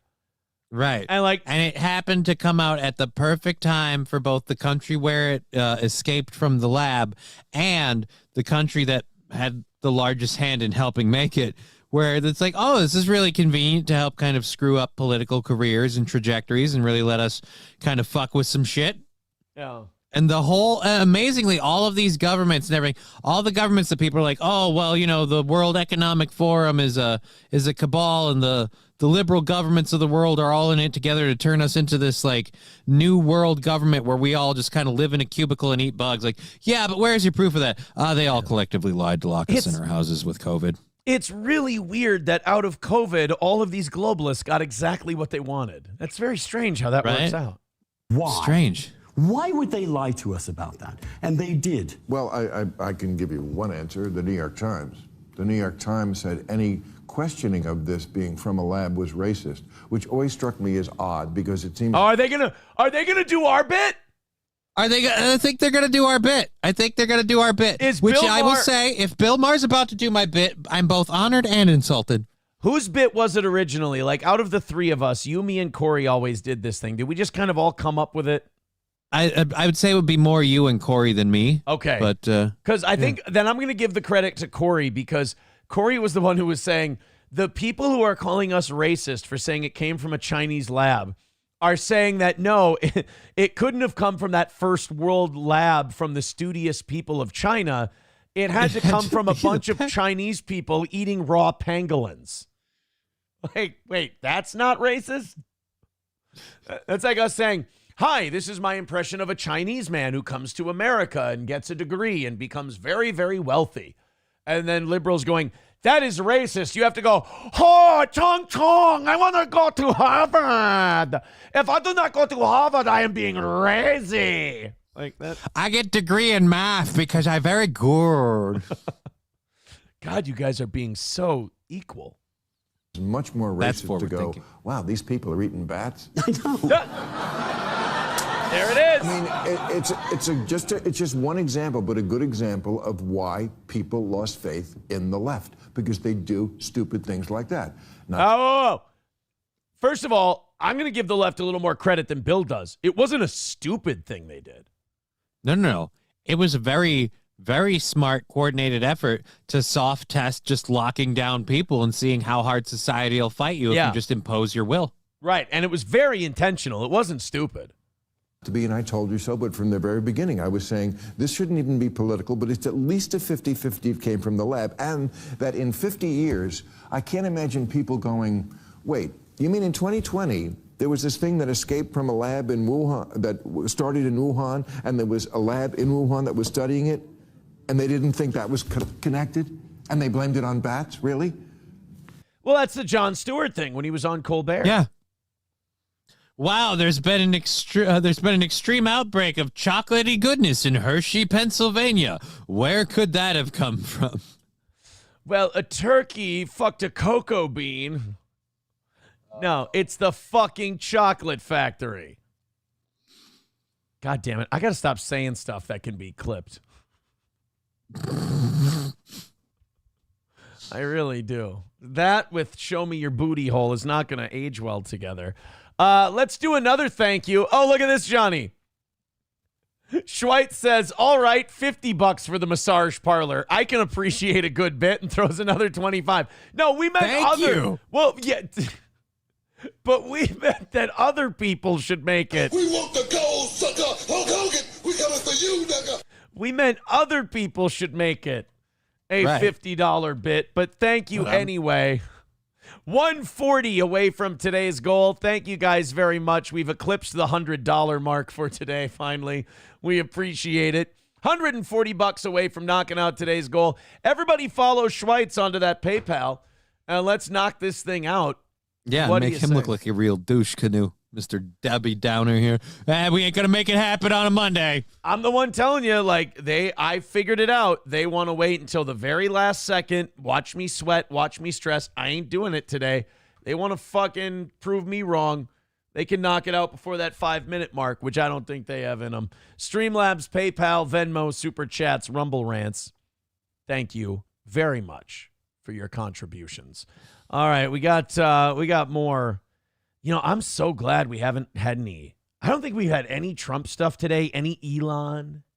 Nope. Today, it's just been whores and jack-offs and fighting and scream masks and George Foreman and all kinds of shit. Oh, also the, what do you call it? The Impractical Jokers guy, the accusations against him. Did you see those? No. Joe Gatto. Now, isn't he the guy who quit a while back because he had some kind of fuck around scandal? Like he had some kind of cheating scandal. Joe Gatto has denied a TikToker's viral allegation that he SA'd her when she was 19 in 2023. Oh, boy. This is what happens when you fuck your fans. This is why you shouldn't. You fuck your fans. They think it's going to be something. They think they've bagged themselves a celebrity. They think they've got one. And then you tell them it's not what they think it is. And now all of us, like, honestly, if you're a celebrity and you don't make it, and you're going to fuck your fans, if you don't make them sign consent forms, you're a retard. Yeah, at this point, it's just like, hey, you're really famous. Yeah, this is an NDA. I'm going to need that signed first. Like, honestly, I wouldn't mind if Joe Gatto didn't make him sign an NDA. Just make him sign a thing that says, I'm totally into this. I want to do it. Consent form? Right. Just a consent form. Because who gives a shit if you're a creep ball? You know, who gives a shit if you're a slime ball?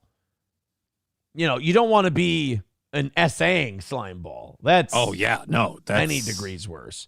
The comedian, because America is so degenerate and gross now, like, we'll forgive you for fucking around. Yeah, because there's literally people actively talking about, like, you know, trying to fight to okay people that are attracted to kids by using that kind of language. Right. So if you get her to sign an NDA, then she can't. First of all, I think if you make someone sign an NDA, you look guilty. Right. No, I just spit that out. I didn't think consent form. You sign a consent form. It's just like, hey, this guy just wants everyone to know this was totally on the up and up. I'm just protecting my ass. I think if you make anyone sign an NDA, you're guilty of something. The only people who have ever asked me to sign an NDA were extremely guilty of some really bad shit. So and they I have wanted a question, to save though. their If you're going to have someone sign a consent form, Do you get specifics in there? Like, do you put like an addendum for backdoor access just to make sure, like, you know, throw it all, kind of fucking clear out what's on the menu, like right up front? That's a good point. Yeah. Do you put anal in there?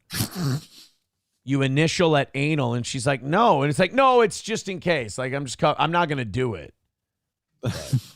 Especially if you don't initial. It wouldn't be legal. If you don't initial, I'm not going anywhere near your asshole. According to Mr. Schwartzfeld, that'll get me in trouble. The comedian told TMZ in a statement that he used poor judgment in the past and has therefore violated the trust of the people he loves, but is confident anyone who knows him knows he wouldn't assault anyone. He adds, working on myself is an ongoing process, and I am now going to take some time away from the public eye to focus my energies where I need to. Well, see, now that makes you look kind of fucking guilty. Mm-hmm. I think you keep your tour dates, you do your thing, and you keep working. Because if you step away, that means there's something to it. Like if you but if you already have like the stink of issues like that, then it could be like, oh, now he's just, you know, it's like being an alcoholic. You got to move on. Just drinking. He does kind of have the creep stink on him. So yeah, it's going to be a problem. TikTok user Juicy B, stop it, Sam Show, accused Joe of essaying her just after he got back together with Bessie in a series. Oh, I forgot his wife's name was a cow's name. And he fucked around on her and she took him back. But I think this accusation was back in his fuck around days. So this isn't like a new fuck around. I don't think. Okay. In a series of TikTok videos she began sharing on Thursday. Oh, so she released the DMs. Crazy to see you in Milwaukee. Sorry for interrupting your breakfast. It was so nice meeting you today. Going to try and get tickets for your show tonight. Awesome to meet you. For sure come. It'll be fun. Just bought 2 tickets. Now I have to find someone to come with me. I can't wait. Awesome. I'll leave 2 meet greet passes for you at the box office under your name so you can come back and say hello. Oh, what a fuck. He's moving fast. Yeah. Thank you so much. I couldn't wish for a better first comedy show. So excited. Wow. He's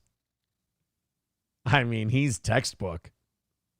Oh. Okay, good. You look great in the picture, so that's good. Okay. If you don't know what this guy's after at this point, you're a retard. Like, I don't know if we need to take some of these women to classes and teach them about dudes or what, but I think it would behoove them to learn a thing or two. Like, women have this arrogance about them where they're like, oh, he left meet and greet passes for me. I must be uniquely cool. No. You could have the personality of a fucking Auschwitz guard. He wouldn't give a shit. So yeah, but he should at least let me know that then. Okay, good. You look great in the picture, so that's good. That was him letting you know. That was him letting you know. Thank you. I think you're the star of the picture, though.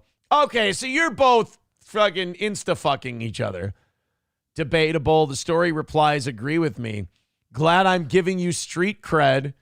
I'd rather have real friends than street cred anyway. Just got to show off what people missed. Oh, boy. So she had an ex and okay.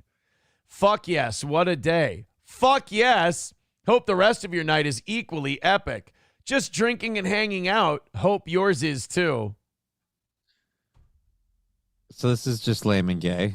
After the meet and greet, she alleges she and the reality star spoke again via Instagram direct messages, and that's when Joe gave her directions to his hotel room.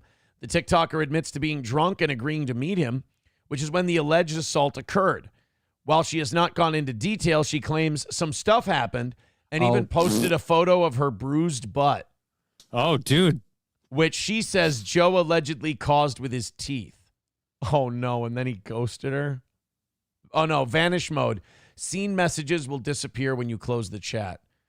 If you can't do the press the button for me trick to get to 7, I'll come down and not get out of the elevator. You just get in. Let me know when you get here. The user says Joe used vanish mode on their DMs, meaning they disappear once the conversation is exited. However, she shared an image she allegedly took from inside the unnamed hotel after the assault.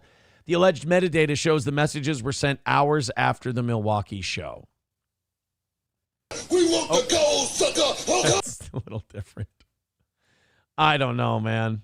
It's awfully convenient that she was able to get those pictures of those disappearing messages. Good for her. Yeah. In her drunken state, no less, she was able to have that wherewithal. Renegger says, so she drove drunk. I don't know, man. It's too convoluted. It's one of those where, because especially if he's already got like some pervy issues, you could see him being a pervo. But it's not like he's hiding it in this. Like, you can clearly tell he's after. He's trying to get pussy. After a little booty call. Yeah, he's trying to get pussy. And this is a guy who, like, in 2013, she knew, like, what this guy's reputation was. I just, like, if people lie about this shit, it fucks it up for people who shit actually happens to. Right. So when you have this issue where you have these girls, like, you can't be afraid to go, this doesn't sound right to me. Like this. I have, like I said, awfully interesting that even though it was in vanish mode, so the pictures or the messages disappear when you close the app, but she managed to get a picture of it inside the hotel room. So, I don't. And she's also clearly like showing off this picture for an ex because she's like, oh, I just wanted people to see what they missed. And then I don't know. I'm not buying it. And I feel bad for saying that I don't buy it. But I don't think she has cancer. I don't think she has. Yeah, we got Ryan the Garbage Man saying it sounds like an Aziz Ansari scenario. Little bit. It does. Little bit. Oh, we got Tom Myers clout chasing off the toe again. Boy, we destroyed you, buddy. You're done. It's over. You're doing your best, but oof. I mean, dude, and it was easy. It was just bink, and off you go. And by the way, you're welcome for me even saying your name, because boy, did I didn't help you because people are still going to find your content and then, tick, tick, tick. Hey, Tom, why don't you do a bong hit transplant for me? He's just like a cop or a fireman.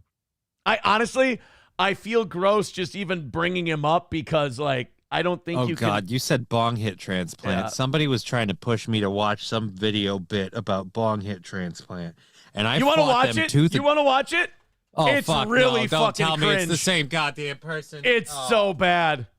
And I saw the still of it, and I went, I'm not watching this. Dude, and I didn't even hit play. Not only that, he's doing it at last Friday or he's Thursday. doing it like a middle school talent show, and he's like 45 years old at this point. Oh, boy. It's really bad. Are you ready? I guess. And he's all like, he's a weird bug-eyed dude, and the first video that comes up when you search for it is someone saying, so bad he's good. That's not good. All right, Tom, let's give everyone a chance to check out your fucking scary talent. And my next guest is none other than Baltimore's own. Like, look at this. This is all middle schoolers. So he's at like a middle school talent show performing because he's just so eager to be anywhere where there's a microphone. Comedian Tom Myers. He introduced him wrong. You're supposed to put the air quotes around comedian. Love comedian Tom Myers. He's going to do some stand-up talk. Tom Myers. Hey, Tom. Love comedian Hey, Tom Myers. hello. How you guys doing tonight? Everybody having a good time so far? We were. No. Until the creep in the awful jacket showed up. Yeah, I'm in kind of a weird mood myself. I was on my way down. Now remember, Johnny, he's in a weird mood. Okay. Would you like to see what put him in a weird mood? Yeah. Down here, I stopped at a convenience store. Yeah. I'm waiting in line to pay, and the guy in front of me puts down a dozen donuts, 2 big bags of Doritos, one of those cheapo 1-gallon bottles of the generic brand Fruit Punch, and a nasty old rotting banana. Which, by the way, is very elaborate for the lie he's making up right now. Nasty old rotting banana. This put him in a weird mood, by the way, Johnny. Right, a weird mood. I'm in a very weird mood. He's at a convenience store. That's a lot of stuff to buy at a convenience store. It sounds more like a grocery store. Sounds like a grocery store thing, but Tom swears to God this happened. True story, true story. He turns to the clerk and says to him, "My girlfriend just had an operation. She can only eat certain things." A lot of laughs there for the setup. You know, because sometimes before the big punchline, you want to pepper the setup with some laugh lines, right? Right, because, you know, and I don't agree with this theory, but people say that if they're laughing as they reach the punchline, they laugh harder during the punchline. Tom doesn't believe in that. He wants to keep them as stone cold quiet as possible. Ah, we have an artist. I look at him and I go, "Yeah, right. What, did she have a bong hit transplant?" Oh my God, really? All right, I'm going to stand by what I said earlier, like 110%. This was the stupidest thing ever, and I am so glad whoever was like, someone was pushing me to watch it. I think they even paid money, and I didn't. And you know what? You're welcome. I think it was numero uno. Probably. Numero uno was trying to get you to play this. It's so fucking tragic. Like, this is... And how about the fact that the guy who did this is still alive, hasn't died of shame, and thinks it's a win that he stream snipes steel toe. And then people were telling me, they're like, this retard, all of his viewers are like ironically watching him, like to make, he's just not in on the joke. Okay. And apparently they said, numero uno says to me, he goes, "Aaron, Tom was watching your show and all he was doing, he wasn't making fun of you. He was commenting on all the topics." I'm like, well, then you're just being a fan of the show. Just watch the show. Like, I'm going to stream snipe this show. I'm going to show this guy. And then he's like, well, here's my opinion on this. It's like, then just do a show, because I don't know if you know this. We just watch shit and give our opinion. He's literally just being a steel toe fan. So thank you, Tom. But anyway, look, the bong hit transplant thing didn't hit. All right. All right.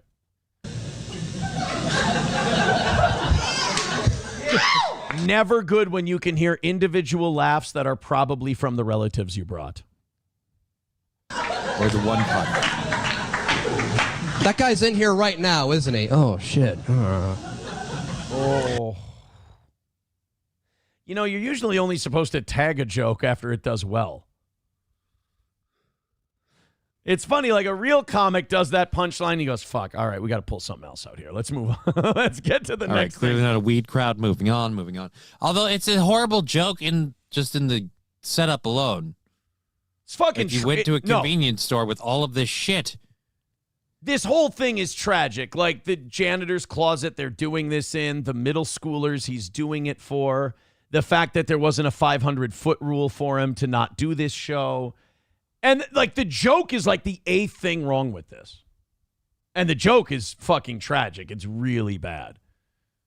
Oh, I see Tom's not having fun with us anymore. God damn it, Tom. Why don't just realize you suck, and this will be a lot more fun for you. I promise. Roots Calhoun says, when was this filmed? Apparently back when they were really, really strapped for comedic bookings. Yeah, I don't... Tom, you've already lost this one. Don't make it harder on yourself. Oh, no. Das Optic Nerve calling him Andrew Dice gay. Oh, no. It's not good. Atomic Ray says Tom pulls out legislation to make Saturday the Sabbath and gets shot in a theater. Jesus Christ. It's a bit much. Adam Simon gifting a membership. Thank you, buddy. Bo Beardington with $1.99. I'm going to preface this with allegedly. Tom 100% gets handies by illegal Chinese women.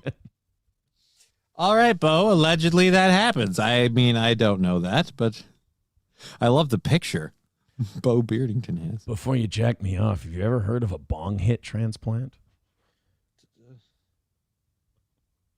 What? $130 away from today. Thank you very much. And thank you, Tom. Tom, could you do me a favor? What we're going to do, you let us know every time you're watching the show, because we're never going to know. And then what we're going to do is we're going to find a Tom Myers clip to watch every day that you're watching the show.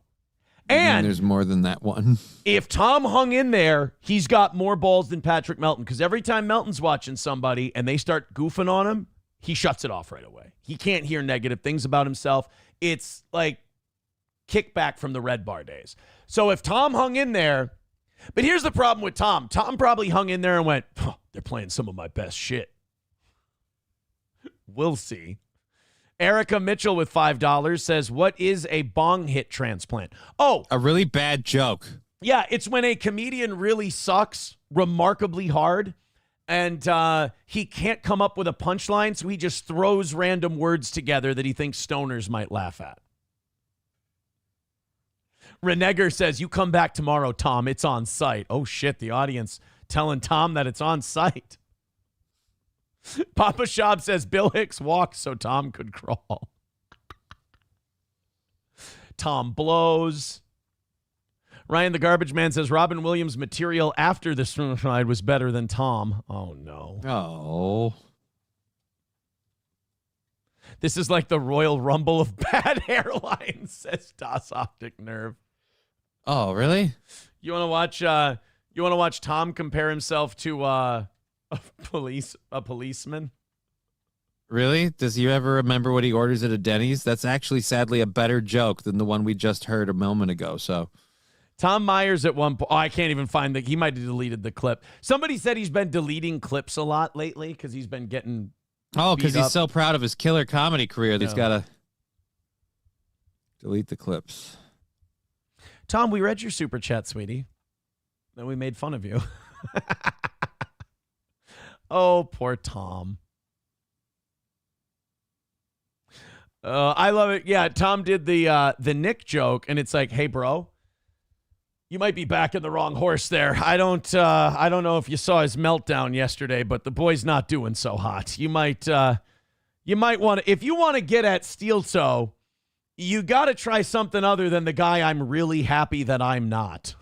It's Tom, you got to work on it, buddy. I mean, come on. Get yourself a bong hit transplant or something. All right, let's go to someone who looks like less of a lesbian than Tom Myers. Rosie O'Donnell's back in the news. Yep. And Rosie broke some news for us this weekend that I was not aware of. What's that? Did you know that she is what is his name? Elon Musk owns the internet. What? Yeah. He owns That's the news internet. to me. I didn't know that. How did Elon Musk manage to own the internet? Oh, no. I'm sorry. I'm just reading the chat, and Tom's getting lit up in the chat again, too. Oh, boy.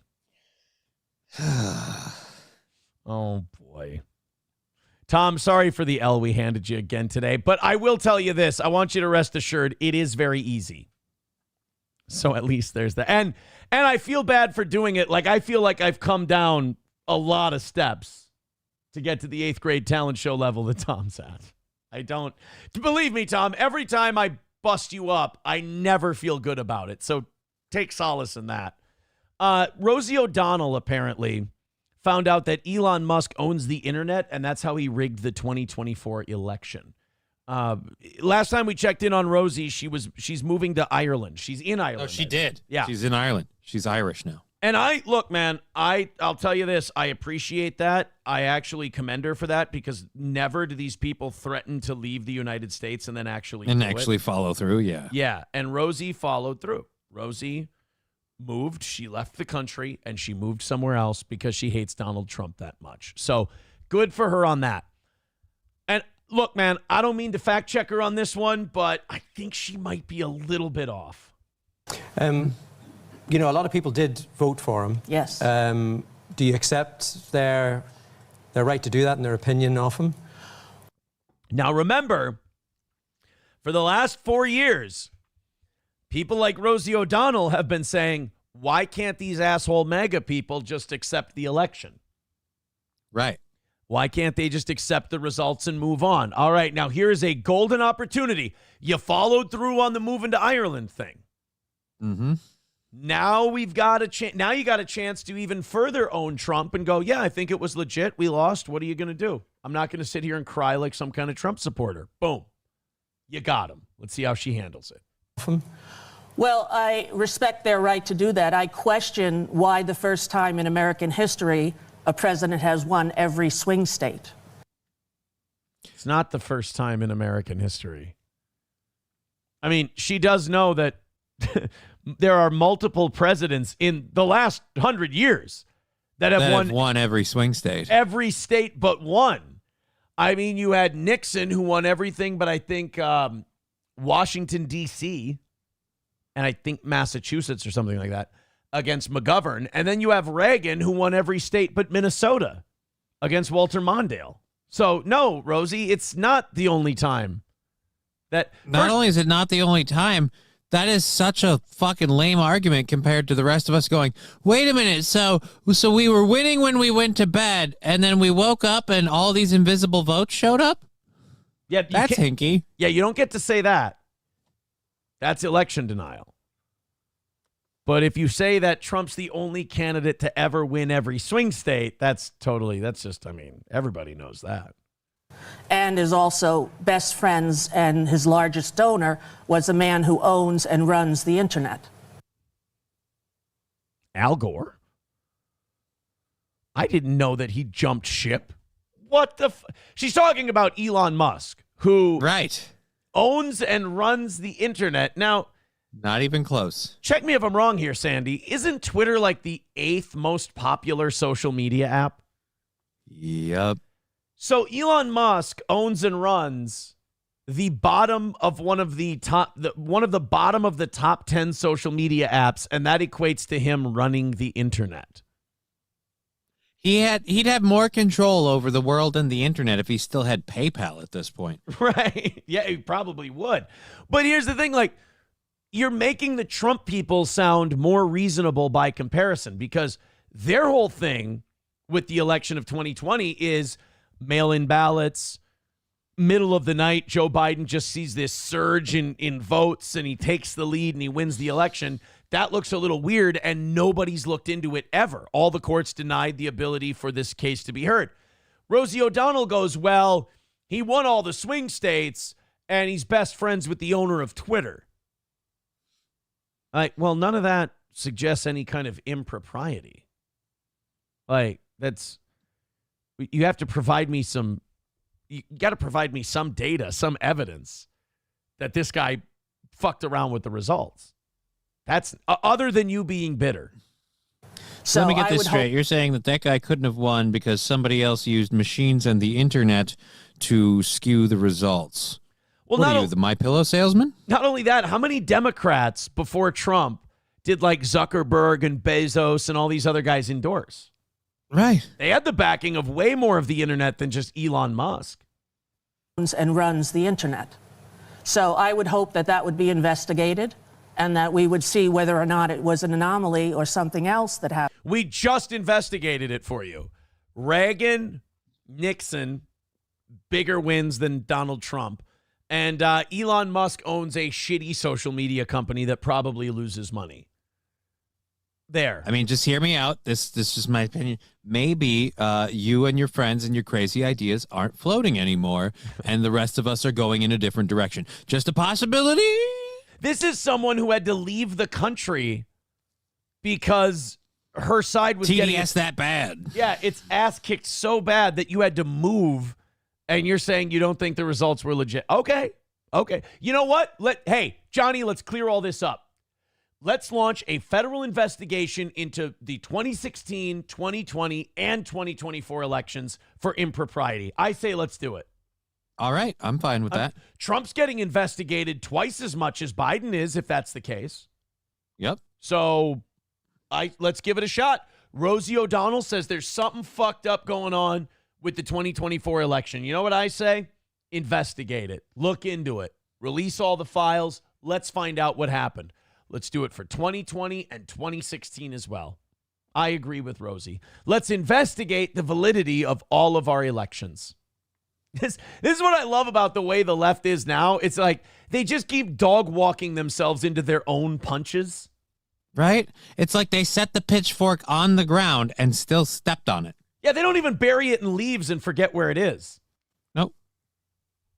Happened on election night in America when Kamala Harris was filling up stadiums with people who... What? She paid millions of dollars to Beyonce and Oprah, and she couldn't fill up a community center. Are you confusing the dark-skinned, dark-haired lady with the light-skinned, light-haired old man? Because I can tell you, if you want to have any level of comparison, that's your opinion. But the stadium one, that's a pretty obvious one. Like, you can look at a Trump rally, you can look at a Harris rally, you can... No, I believe Kamala was filling up stadiums. Trump filled up Herb Brooks Arena and then had 20,000 people waiting outside. I mean, that's about 30,000 people were at that event. Supported her, and Donald Trump was not able to do that. So it's curious to me, and as an American and a believer in democracy, I would hope that we would be able to look at all of the reasons why this happened. Take your Well, I'd say your delirious and ignorant of reality thing is probably a big part. Take your substitute teacher looking ass and stay the fuck in Dublin. That's what you know what? Don't come back. Don't worry about it. We don't. Actually, you know what? I'd like to say thank you. Thank you for handing another loss to the Democrats and another loss to liberals in this and probably the next election if you guys keep playing this way. Like, it's just... Sam Show says, bitch moves to a country covered in grass and still manages not to touch any of it. Ellen, Ellen is gone for good, too. She sold all of her homes in the U.S. Yeah, but I also heard Ellen was a big friend of Diddy's. Oh, really? That's what I've heard. Okay. I don't know if that's true. Might be a lot of friends. Just say if that... Well, I'm just saying, if Ellen's been to a few Diddy parties, it would make sense where now the political climate suddenly gives her a reason to want to leave. Maybe they might be looking into... I mean, I'm still working with the theory that Diddy became the new Epstein. Oh. They made him the guy to manipulate movie studios and music executives and the whole deal by getting the videos of everything that was going on. So in other words, parties. in a few years, Ben Shapiro is going to be telling us how this is all just a horrible conspiracy theory, is what you're saying? Well, I wonder, what are Ben's thoughts on Epstein?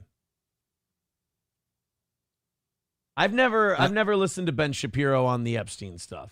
Well, since nobody is saying that it was, the other thing, I guarantee you he's not going to bring that up, or he'd just say you're anti-Semitic for thinking it.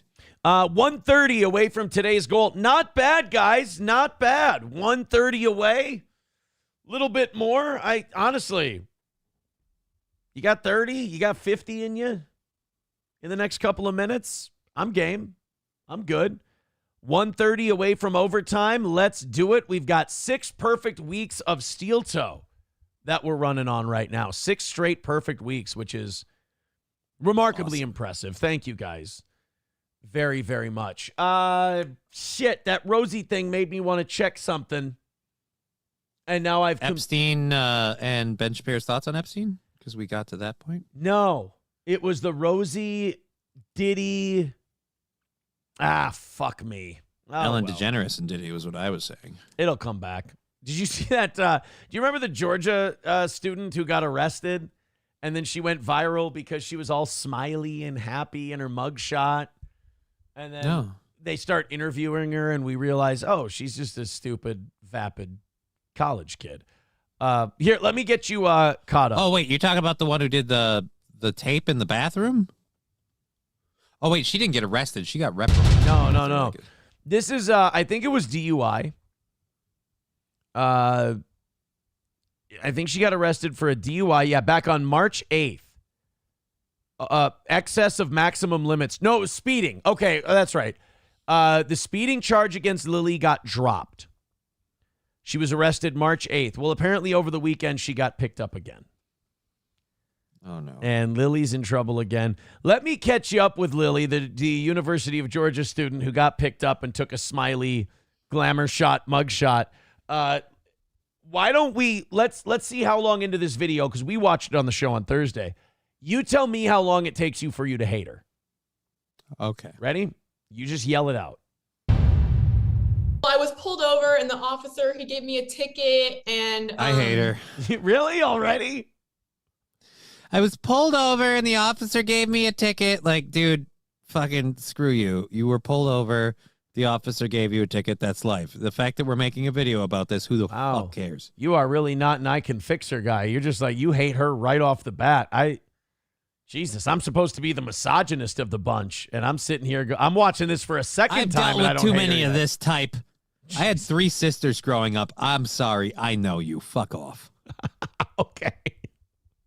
I was like, it was a super quick interaction. I was like, have a great day, officer. He was like, have a great day, you too. She lifted up her shirt and said, I'm definitely wearing contacts. I'm wearing contacts. I'm wearing contacts, Daddy. I'm wearing contacts, Daddy. I still like her. I think I can help her. She's so fucked up. It was just so quick. And then I pull back onto the road and I am going again. And then he puts his sirens on again. And he pulls me over again. And I guess I was speeding a little. I guess I was going over a little again. I think they found out she was going like 30 over. So this is one of those bitches like, oh, so you gave me a ticket. I'm just going to move on. Yep. Admit the minimum amount of responsibility so you can just get to the next fucking thing. Balls Deep, thank you for the 99 cents. Appreciate that, buddy. Everybody throwing in. Honky with $2 says, Ben Shapiro, who cares about the JFK assassination? It was a long time ago. Also, Ben Shapiro, when cornered on anything, Holocaust. Well, I mean... Right. I mean, if 1963 was too long ago, right? 1943. Like I said, I still have the problem with the whole like, oh, so this group of people might have had a political leader killed. Why should we worry about that today when that group of people technically still exists as a government and state and everything? Why be worried about that? Right. No, it's the same as comparing it to any assassin. No. You're comparing a person to a country. That's 2 different things. I'll say this. I believe that, oh boy. Love is the answer. It's going to get me some shit. Knock out today's goal, so this is worth saying. I think the assassination of President John F. Kennedy had a bigger impact on the United States and what happens here than the Holocaust. Yeah. No, that's a fact. I'm not talking about the creation of Israel afterwards or anything. I'm talking about just that event. Just that event. The assassination of President Kennedy was a bigger deal in America in terms of impact than that was. But we shouldn't care about the one that happened in 63. You should care about the one that happened in 43. That's, I don't know. I just find Ben to be really disingenuous when he's losing. When he's losing an argument, that topic doesn't matter anymore. Right, because he likes to stack his wins. But when he's winning something like an argument about the Boy Scouts, then all of a sudden that's like the most important fucking thing that we can be talking about. And every part must be discussed. Yeah. All right, guys, 1:30 away from today. Let's band together. Let's knock it out. Now, I did predict we're going to miss today. I did predict that you guys were going to wait until the last possible minute. We have kind of... Getting close to one of those. I figured that out, and so we didn't go very goal-heavy today, and we're hoping you guys will knock it out anyway just to prove me wrong. But we shall see. We shall see.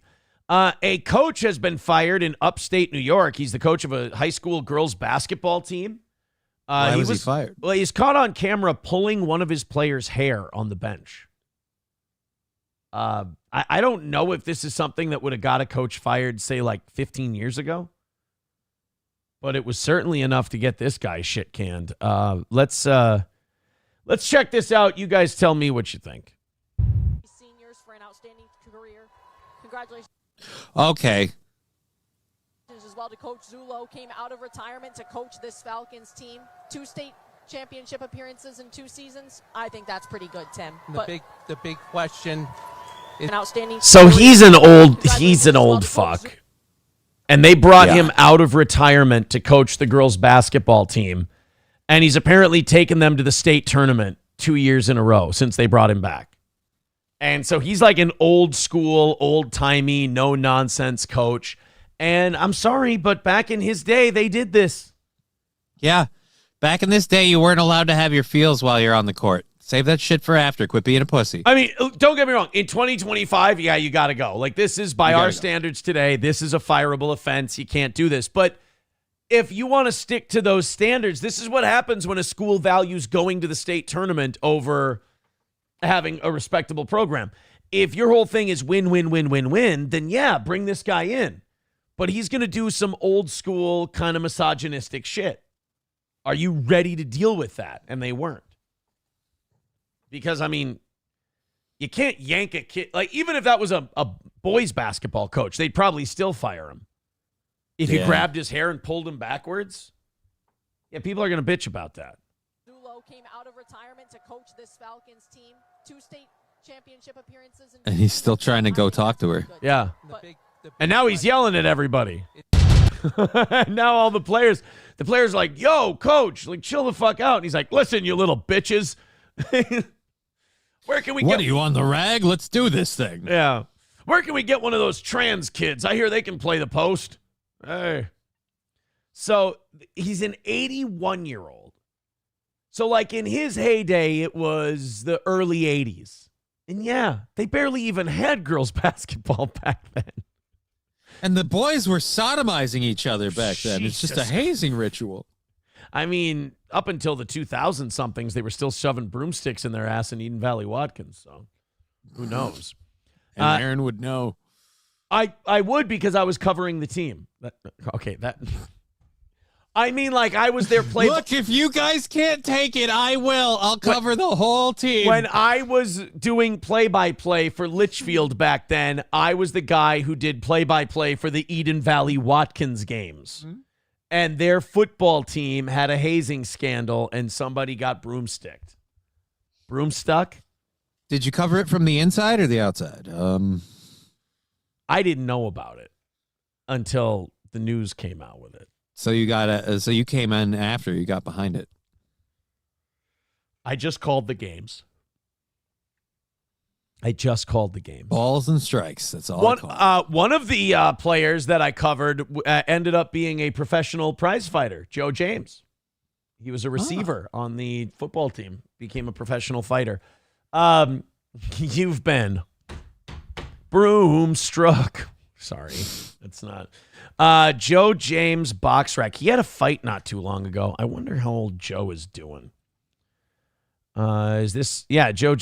He lost the last one too. I think he started his career like 8-0, and he struggled a little bit since they brought him up in competition. Yeah, this Selassie Bay guy he fought, he's kind of an animal. I bet you he's still undefeated. He got knocked out in the first round. And then he came back and he won a fight in Manchester, New Hampshire. That's good.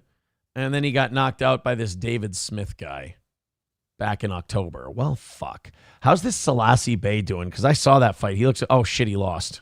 He lost his last fight. That's not good. He lost. This guy's a killer. I tell you, I don't think anyone could be. Oh, he lost to an undefeated guy, though. A guy who's 12-0. Okay. So that's not bad. And then how about the other guy he lost to? The other guy he lost to is 4-0 with 4 knockouts. So he's just been KOing everybody. Yikes. That looks good on your record, though, when you knock out a 9-1 guy. That's a big win for you. Well, shit. Is that your plan? Go find a 9-1 to knock out? No, I'd like to find a 1-9. Okay. I'm more of the Tommy Fury approach, you know? Cab drivers, you know? Governors of Minnesota. They was handpicked. Yeah, I'm looking for handpicked, you know? 130. Yeah, my first fight, when I was only back for 2 months, they put me in there with a semi-pro football player. I didn't think that was funny. That was not fair. Well, I don't mean to say that, but there were a lot of the people that you should have relied on were telling you it was a bad idea. Apparently, they were. They were saying you need a little more time, and they turned out to be. You told them, "Fuck you." Yes, I did. $130 away from today's goal. If you guys could help out, that would be great. I will announce I just got the leg shake. So my leg is shaking. I am distracted. I will admit it. By the way, they did fire that coach, if I didn't mention that. He's I don't think I needed to, but he's gone. Now he's trying to defend himself. We do have a local news story version of this. Does he have a statement? Like, does he say something? Yeah. Top story. After being fired following a post-game incident Friday night, the Northville High School girls basketball coach is speaking out today. News 10's Tommy Valentine joins us live in studio with the latest on this developing story. Tommy. Hi, Cassie. Northville girls basketball head coach Jim Zullo has apologized today in a statement given to WNYT. This comes after he was fired late Friday night following a post-game incident with one of his own players. This is the video that has sparked so much outrage, really nationwide, in the days since the incident occurred. Again, this happened after Northville's claw. Oh, she's already crying. Yeah, she was upset before he pulled her hair. Okay. In the Class D championship game Friday, Zullo was seen on the NFHS network broadcast pulling the hair of senior Haley Monroe. This was after they lost the state championship game. Well, fuck. What are you fucking crying, you goddamn baby? This says semifinal. I think this guy's wrong. I think this is the semifinal game. The team waited for the medal presentation. Zullo told News 10 ABC later that night that Monroe directed an expletive toward him after he instructed her to shake hands with the opposing team, which is what he said led to the incident. I'm sorry, you still can't pull the kid's hair. Yeah. If you need to speak to him, you could put a hand on her shoulder and be like, hey, excuse me, you're shaking hands. That's how we do this. Yeah. And if she says, fuck you, you'd be like, whatever you say, you go fucking shake their, let's go shake their hands. I spoke with Zullo today and asked him to provide us with a statement, but he denied that request, said he has no statement to make. Meanwhile, we are continuing conversations with the Monroe family about the actions they plan to take moving forward. They still do not wish to issue a comment at this time. We'll continue to provide updates on this developing story. What are they going to do? Sue the coach for pulling her hair? I would. Really? No, they'll sue the school. Yeah, there's more money in suing the school. Right? Plus, that dude's dead. Even if he's going to make payments. You're not going to get a lot out of there. Yeah, 81-year-old man, he ain't got, and now you took the coaching thing away from him, so it's not like he's going to, he's got a reason to live or anything. He's going to get up every day on his bike and do a paper route now. MSO says there's no crying in basketball. It is kind of weird when there's like open sobbing. Yeah, have some balls. No, literally, that'll push you over the top next year. You get one of those trans. You need him girl to play, players. actually. Yeah, we need one of those guys with balls. Oh, boy. Lab Glass says should have punched her. No. Yeah, Mr. Beat, I do kind of agree. Fuck that brat. She didn't want to shake hands with the other. You got to go shake hands. Why wouldn't you? Whether you win or lose, you realize if you want to win the game, the other team has to lose. I don't ever understand this. People are like, "Oh, I've lost. Fuck those people." Well, would you feel bad for them if you were them? No, I fucking kicked their ass. Well, then fucking yeah. It's quit kind your sniffling, shake their fucking hands, and go on about your goddamn business. It's a dickhead move not to shake hands, that's for sure. Let's open up these 8 o'clock hour stories. While we do that, hey guys, do you feel like helping us out with that 130? We're short by 130 for today. We'd like to get a W on a Monday. It's been a while since we've gotten a W on a Monday. Maybe you could help us out with that. Streamlabs, PayPal, Venmo, Super Chats, Rumble Rants, gifted memberships. All of those links are in the chat. They're pinned at the top of the page. You could chip in, help out Steel Toe, keep us going, and help us knock out that 130. And maybe not only could we hit a goal on a Monday, but we could hit a goal before the 5-minute mark. That would be kind of cool. I'd like that. So there's the links in the chat. Looks like we beat up old poor, God, I feel like shit. We beat up old poor Tom Myers again. Oh. Doesn't like people are like, oh, when you own people like that, doesn't it feel good? No, like that guy is so far beneath us. It feels gross when I even like do that. We wouldn't even do it if he didn't keep coming back asking for it. He gave us $5, so I figured we should give him some time and some attention, you know? Right? Didn't want it to turn out like this. I didn't want to beat the shit out of the guy, but it's just so easy. He's so bullyable. I didn't want to be right. he's him. I love smashing around these dipshits. I mean, Jesus. Tom Myers is my light work. I trigger Melton on a daily fucking basis. Are you kidding me? Are you? I can't. The fucking former highest super chatter ever in YouTube can't keep my fucking name out of his mouth and is obsessed and upset with me every day. Look, you think Tom Myers? That's easy work. Are you kidding? The amount of people, the heads on my fucking mantle. Are you joking? Let's go into some other stuff. You guys help us knock out that 130. I'll admit it. I'm nervous. I just want to get that part done with. I hate that part. I love that we haven't focused on it in the first 3.5 hours of today's show. It has led to a very funny, very talented, very fucking awesome show that you shouldn't miss. But I do hate this part. So just throw in. Save my money for the massage parlor. Yeah, we don't save your money for the massage parlor. They're all getting shut down. You're going to get in lots of trouble. Anonymous Brown with $1. Oh, Jesus, I can't read most of this. Can we tell the IDF's a bird, it's a plane, it's a playground full of sand to get this drone strike out of mercy? Also, go high school Indiana's Bobby Knight. Thank you, Anonymous Brown. Thank you, Anonymous Brown, for the $1 and what I find to be clear-cut anti-Semitism. Ended on a high note, though. He's like, hey, go Browns or whatever. Sam Show says Tom's more retarded than I thought. Tom, here's the gift that keeps on giving with Tom. You'll always be able to beat him up because he's a proverbial heavy bag. He doesn't know how fucking terrible he is. So you can always just kind of...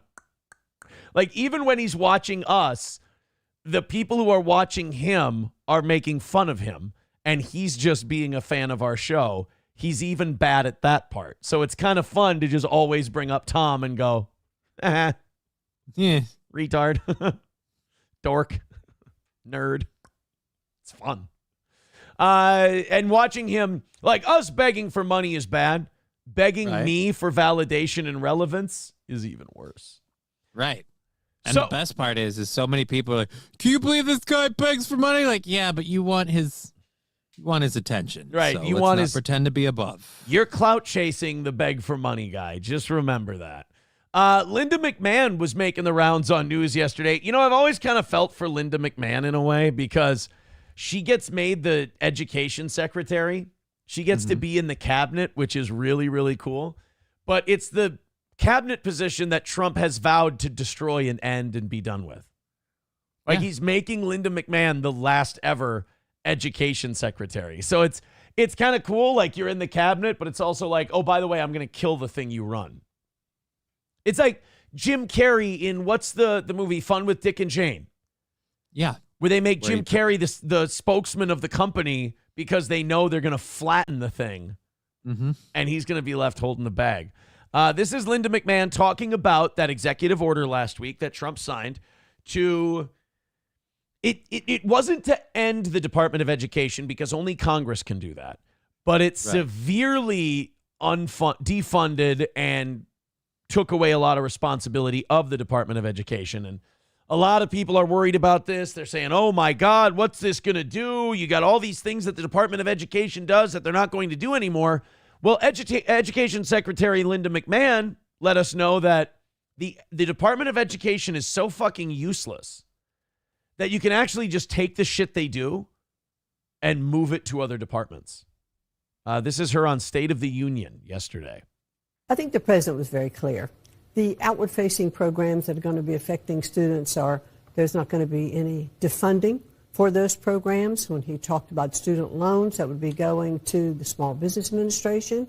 And also then the programs for students with disabilities will more than likely rest in HHS, which, by the way, is where they began. So all these people going, oh, yeah, well, what's going to happen with student loans? And they're like, well, the SBA is going to take care of it. Oh. Well, what's going to happen to kids with special needs? The Health and Human Services is going to take care of it. Oh. Well, it's just funny that liberals now have to sit there and go, wait a minute, so what the fuck did the Department of Education do? Exactly. That's a wee bit. $250 billion a year we give that department, and we find out, hey, the two biggest things they do, we can just throw them to other shit. They can take care of it. RFK Jr. will handle it. Small business will handle it. We're good. But how did we survive this long? We needed it this whole time. No, actually, we got it in the 70s. Like the the 70s? The mid to late 70s it came around. And think about it. You're talking about billions of dollars being spent on this, just in this century. You're talking about, $4 trillion. So if we got rid of the Department of Education, overall, it wouldn't get our debt out of the way, but it would definitely take a chunk. It would take a 10% chunk out of the yearly deficit. I think we're looking at putting things in different departments where they can operate very efficiently as we look at how we can shut down the Department of Education. The reason I started going outside my marriage is Linda wouldn't let me shit on her chest. So I found a secretary and I let everybody shit on her chest. I was pent up and I was impacted. Fucking Vince, he loses his company. He has to sell all his shares. He has this big scandal. I mean, at least the charges got dropped against him, but his wife is now a 2-time Trump administration cabinet member. Mm-hmm. And he's just got to sit at home being the, wanting to shit on girls' chest guy that made the wrestling company. Poor Vince. Operate efficiently now? Not as well as they should be. As a matter of fact, the president campaigned on the fact that he wanted to close down the Department of Education. And what we saw with our scores recently with the NAEP, which is our country's report card, I mean, it's unacceptable where education is in our country today. Yeah, and if you let the states have more local control, I think they can better serve what the students need. Right, because there's plenty of states that aren't going to... The worst part about this is it literally, the Department of Education is a money suck that goes, hey, we need all of these departments to talk to each other. Well, why don't they? We don't need you for that. Well, it also goes to schools and says, here in Washington, D.C., we've decided that St. Cloud, Minnesota needs to do this. And then St. Cloud, Minnesota goes, well, we need to hire 3 teachers per school to accomplish that. How much money are you giving us to do that? And the Department of Education goes, oh, none. You got to figure that part out. It's called unfunded mandates. Superintendents bitch about it all the time. And if you just get rid of this, it's going to save these schools money. It's going to allow them to not ask the property taxpayers for more money every couple of years. I mean, I'm sure voters are getting tired of being asked for money every 4 years. And the school's swearing that this is the last time. I'm just sick of the schools having teachers that forgot they have subjects to teach other than personal political opinions. That would be so, nice. I mean, if we can end that too, that'd be awesome. And so the Department of Education does not educate one child. It does not establish any curriculum in any states. It doesn't hire teachers. It doesn't establish programs. Mm-hmm. What it is more of a pass-through of funding, which is appropriated by Congress, by the way. And so we want to make sure that that funding continues in the departments where it needs to be, but at the same time, give states the opportunities to be innovative and creative with their teachers. Yeah, it sounds incredibly reasonable to me. I don't see why this is evil or terrible or the worst thing or awful. Yeah, but you don't see math as racist, so that's your problem. I don't think we're going to see any impact other than the savings of money from this. You don't think it'll have any negative or positive impact on test scores? Education as a whole? I think that allowing more local control of the schools is going to lead to better test scores and better education performance. But the existence or non-existent of the Federal Department of Education in and of itself, no, it didn't. But we wasted a shitload of money and it didn't do anything. Other than you could argue, hold us back quite a bit. We are 1:30 away. No, we're not. Camel Toe with $20 says appreciate the show. Thank you, Camel Toe. Sucker, Hulk Hogan, we coming for you, nigga. Thank you very much. Hey, we're 110 away. We got 9 minutes left. Hey, what do you say?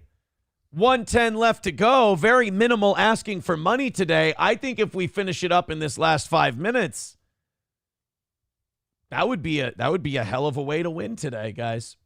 I appreciate it. Follow Camel Toe. I got to say that today. Follow Camel Toe and throw a quick 10 or 20 at us, and we'll have this thing hammered out in no time. Of course, if we get inside of 50, we got to do the 30 minutes and keep asking. I don't want to do this one right away because this story that I want to do during overtime today is going to take us at least 10, 15 minutes to wish death on this person. Okay. It's a driver nearly hitting a child after illegally passing a school bus. Oh, Jesus. It's only with that one that I do that. But I want to do this one for overtime. The not stopping for school buses thing honestly, I'm willing to dip into my inner fascist and just call that a executable offense. Yeah. Where the fuck do you have to be that you can't wait 15 seconds for a kid to cross the street and get off the school bus? I don't know, but it's probably not that important. Thank you, Camel Toe. We appreciate that. We did check it just now as you sent that. Thank you. 110 away from today. So I want that guy to die. We also have a student in Ireland who doesn't want to remove a statue, but has started a petition to get people to stop groping a statue at a Dublin college. So apparently this college in Ireland has a statue where this woman's tits are out. And and of course it's a bunch of college kids, so it's a bunch of people just running around groping the shit out of the thing. Okay. And this girl doesn't have a sense of humor about it. She's fucking had enough. So she stood out there and she started a petition to get people to stop groping said statue, which, by the way, I'm sure is going to work out great. That won't draw more attention to these titties at all. It's definitely not going to get more people to go look for those boobs. Yeah. 10 MSO says Melton is at it again. No, this is an of-age statue. Jasper with $10 says try to pronounce the alphabet in one word. Alphabet. I think he means like all the letters, but I don't. Alphabet. $100 away. Thank you, Jasper. All right, Johnny, let's fire this up and see if we can knock it out. Call it and win for the toe. Guys, $100 away in even hundo. Let's do it. 5 minutes on the clock. They want that particular type of music. You know what? We'll put that music up once we get to $80. Once we get to $80, we'll put the music in there. 5-minute warning. We've got 5 minutes to go. Let's do it. 100 away from knocking it out. This is a nice pace for a Monday. You guys have gotten it to this point. Let's finish it off. $100 to go. Very, very doable. Streamlabs, PayPal, Venmo, Super Chats, Rumble Rants, all that stuff. Oh, hold on. Let's stop and check here. Sonny with $5 over on Venmo says, thanks for the laughs, Toe. Could my $5 buy a shout out to my moving company in Boston? Gone tomorrow, moving out of Boston. We're the best movers in town. We move your treasures. Thank you for the $5. Mussolini Diff with $2 says, Dora says, gropers, stop groping. No, I don't think it's a Dora the Explorer. Ew, you guys. That's not okay. All right, 4 minutes to go. $95 away from today's goal. Let's move it. Let's go. Let's get it done. And let's call it another win for the toe. $13 from Mussolini Diff, by the way, now. Thank you very much, sir. Again, 95 away. Let's do it. Let's hit that number. Once it gets down to 80, I will play the music. I promise. Ryan the Garbage Man says, donate to the goal. It's my birthday. I mean, what more invitation do you need to throw a couple bucks at the toe than it's Ryan the Garbage Man's birthday? All right. We've got 3.5 minutes left. We've got $95 away. Hammer it out. Call it a win for the toe. Let's not have another failed Monday morning. Monday's going to think it's something it's doing. Right. So let's keep that streak alive. We are 6 weeks perfect so far here on the toe. 3 minutes away from death. We're now 3 minutes away from death. We started $100 away from the goal. Now we're 3 minutes away from being fucked. We've had a whopping $15 come in.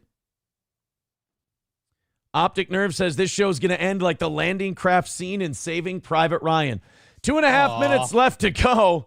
$95 away. All the links are in the chat. What do you say? Let's help out everybody a little bit. Get inside of 50. We'll put that 30 minutes up on the clock, and we can keep her going. God damn, we started at 250 also today. Like, Thursday always gets you guys ahead, and Monday is always just a fucking Greek tragedy. I think we're just going to have to start accepting it and make some changes, and so we can afford all these misses on a Monday. Or the evening show will just keep bailing everybody out, but they can't keep doing that. All right, 2 minutes left to go. 5 minutes from dead game. Says, we doing shout-outs? Sup, ape. Tian is nice. I don't know what that means, but thank you, dead game, for the $5. I think he means Tennessee is nice. He's Tennessee saying, hey, move nice. on down to Tennessee. Oh, $90 away. A minute and a half, a little over a minute and a half left to go. We're $90 away, or a minute and a half away from another Monday L. It would be the second or third in a row that Monday has failed. Mondays is a trend for the old Becoming toe. rough, man. It's weird because on one hand, you got 6 weeks of perfection. You can't argue with that. That's great. But on the other hand, this is always just, it's not even depressing anymore. It's just kind of. Just the way it is. I just don't That's count on it. just the way it is. Yeah. You didn't see us freaking out or losing it about the goal today because, quite frankly, I just don't believe in the Monday crowd. We've come to accept reality. Come to accept reality and figure, well, we'll have to get it from somewhere else. $90 away. Can we knock this out? A little late rally, perhaps. 1 minute left. 1 minute on the clock. Maybe we'll be getting a little half hour off today. I hit refresh. Nothing doing. Looks like it might be an L. Another L for the toe. God, guys, this really sucks, man. I hate this. This is always a bummer for me. $3 from Balls Deep. Thank you, Balls. Appreciate it. Thank you. 90 away, 40 seconds left. Come on, guys. Streamlabs, PayPal, Venmo, Rumble Rants. Rebecca with $10 says, please stop saying the C word. You know what, Rebecca? You give enough money where I'm going to actually take that to heart. Thank you very much. $80 away. If you guys can get 35 in the next 30 seconds, 20 seconds, we're good to go. Let's start the countdown. We're fucked. Unless a big rally comes in here, we missed by $80 on a 250 day. 10, 9, 8, 7, 6, 5, 4, 3, 2, 1. Well, guys, I mean, Mondays ain't ever going to work, I don't think. I think Mondays might be a lost cause because every other day we're knocking it out. Right. Today we started started at 250. And we couldn't win. And if we don't get inside of 50 by the time we wrap this up, it's fucking over, son. Dunskies. Well, another Monday where I get a little extra time and I can beg the toe boys and see if we can hit it then. Well, sorry, Monday. I'm waiting for my refreshing to be done. Once my refreshing it's taking a long time to refresh today. Internet's being screwy? No, just the one site. Just the one site's being screwy. Well, guys, we failed. There's no doubt about it. Show was good, but we failed. There's no excuse making. You can do this. This is not a win for the toe. I'll come back at 7 o'clock. Hopefully they can help out a little bit. If you're watching the show later, please consider dropping in. Streamlabs, PayPal, super thanks, whatever. Nope, they don't give a fuck. They don't want us to keep going. They want us to go home. They said, not today, boys. All right. $80 miss to start the week on a day where I woke up going, Jesus, they can't miss on 250. We're going to kill it. Yeah. Well, guys, thanks a lot. Thanks to those of you who did contribute. We appreciate it. It means a lot that you keep this show going. Dead game, all of you guys. To those of you who hate the toe and you only watch to hate the toe and it's your whole existence, congratulations on 2 Monday victories in a row. You guys got the win. Talk to you later. We'll see you later. Johnny, have a great show today. Yeah, I'll be on as soon as I can get back and launch one. All right, and we'll be back at 7 o'clock. Hopefully, maybe I can start taking Mondays off. Perhaps. Maybe on Monday I'll find something else where I can make $150. Right? And I can sleep in a little bit. One good turn at the massage parlor. I'll go to the massage parlor and start jerking fellers off for my dollars. So you guys aren't knocking it out, are you? Wow. All right, take it easy, guys. Have a great rest of your day. We'll be back for the evening show, crowd.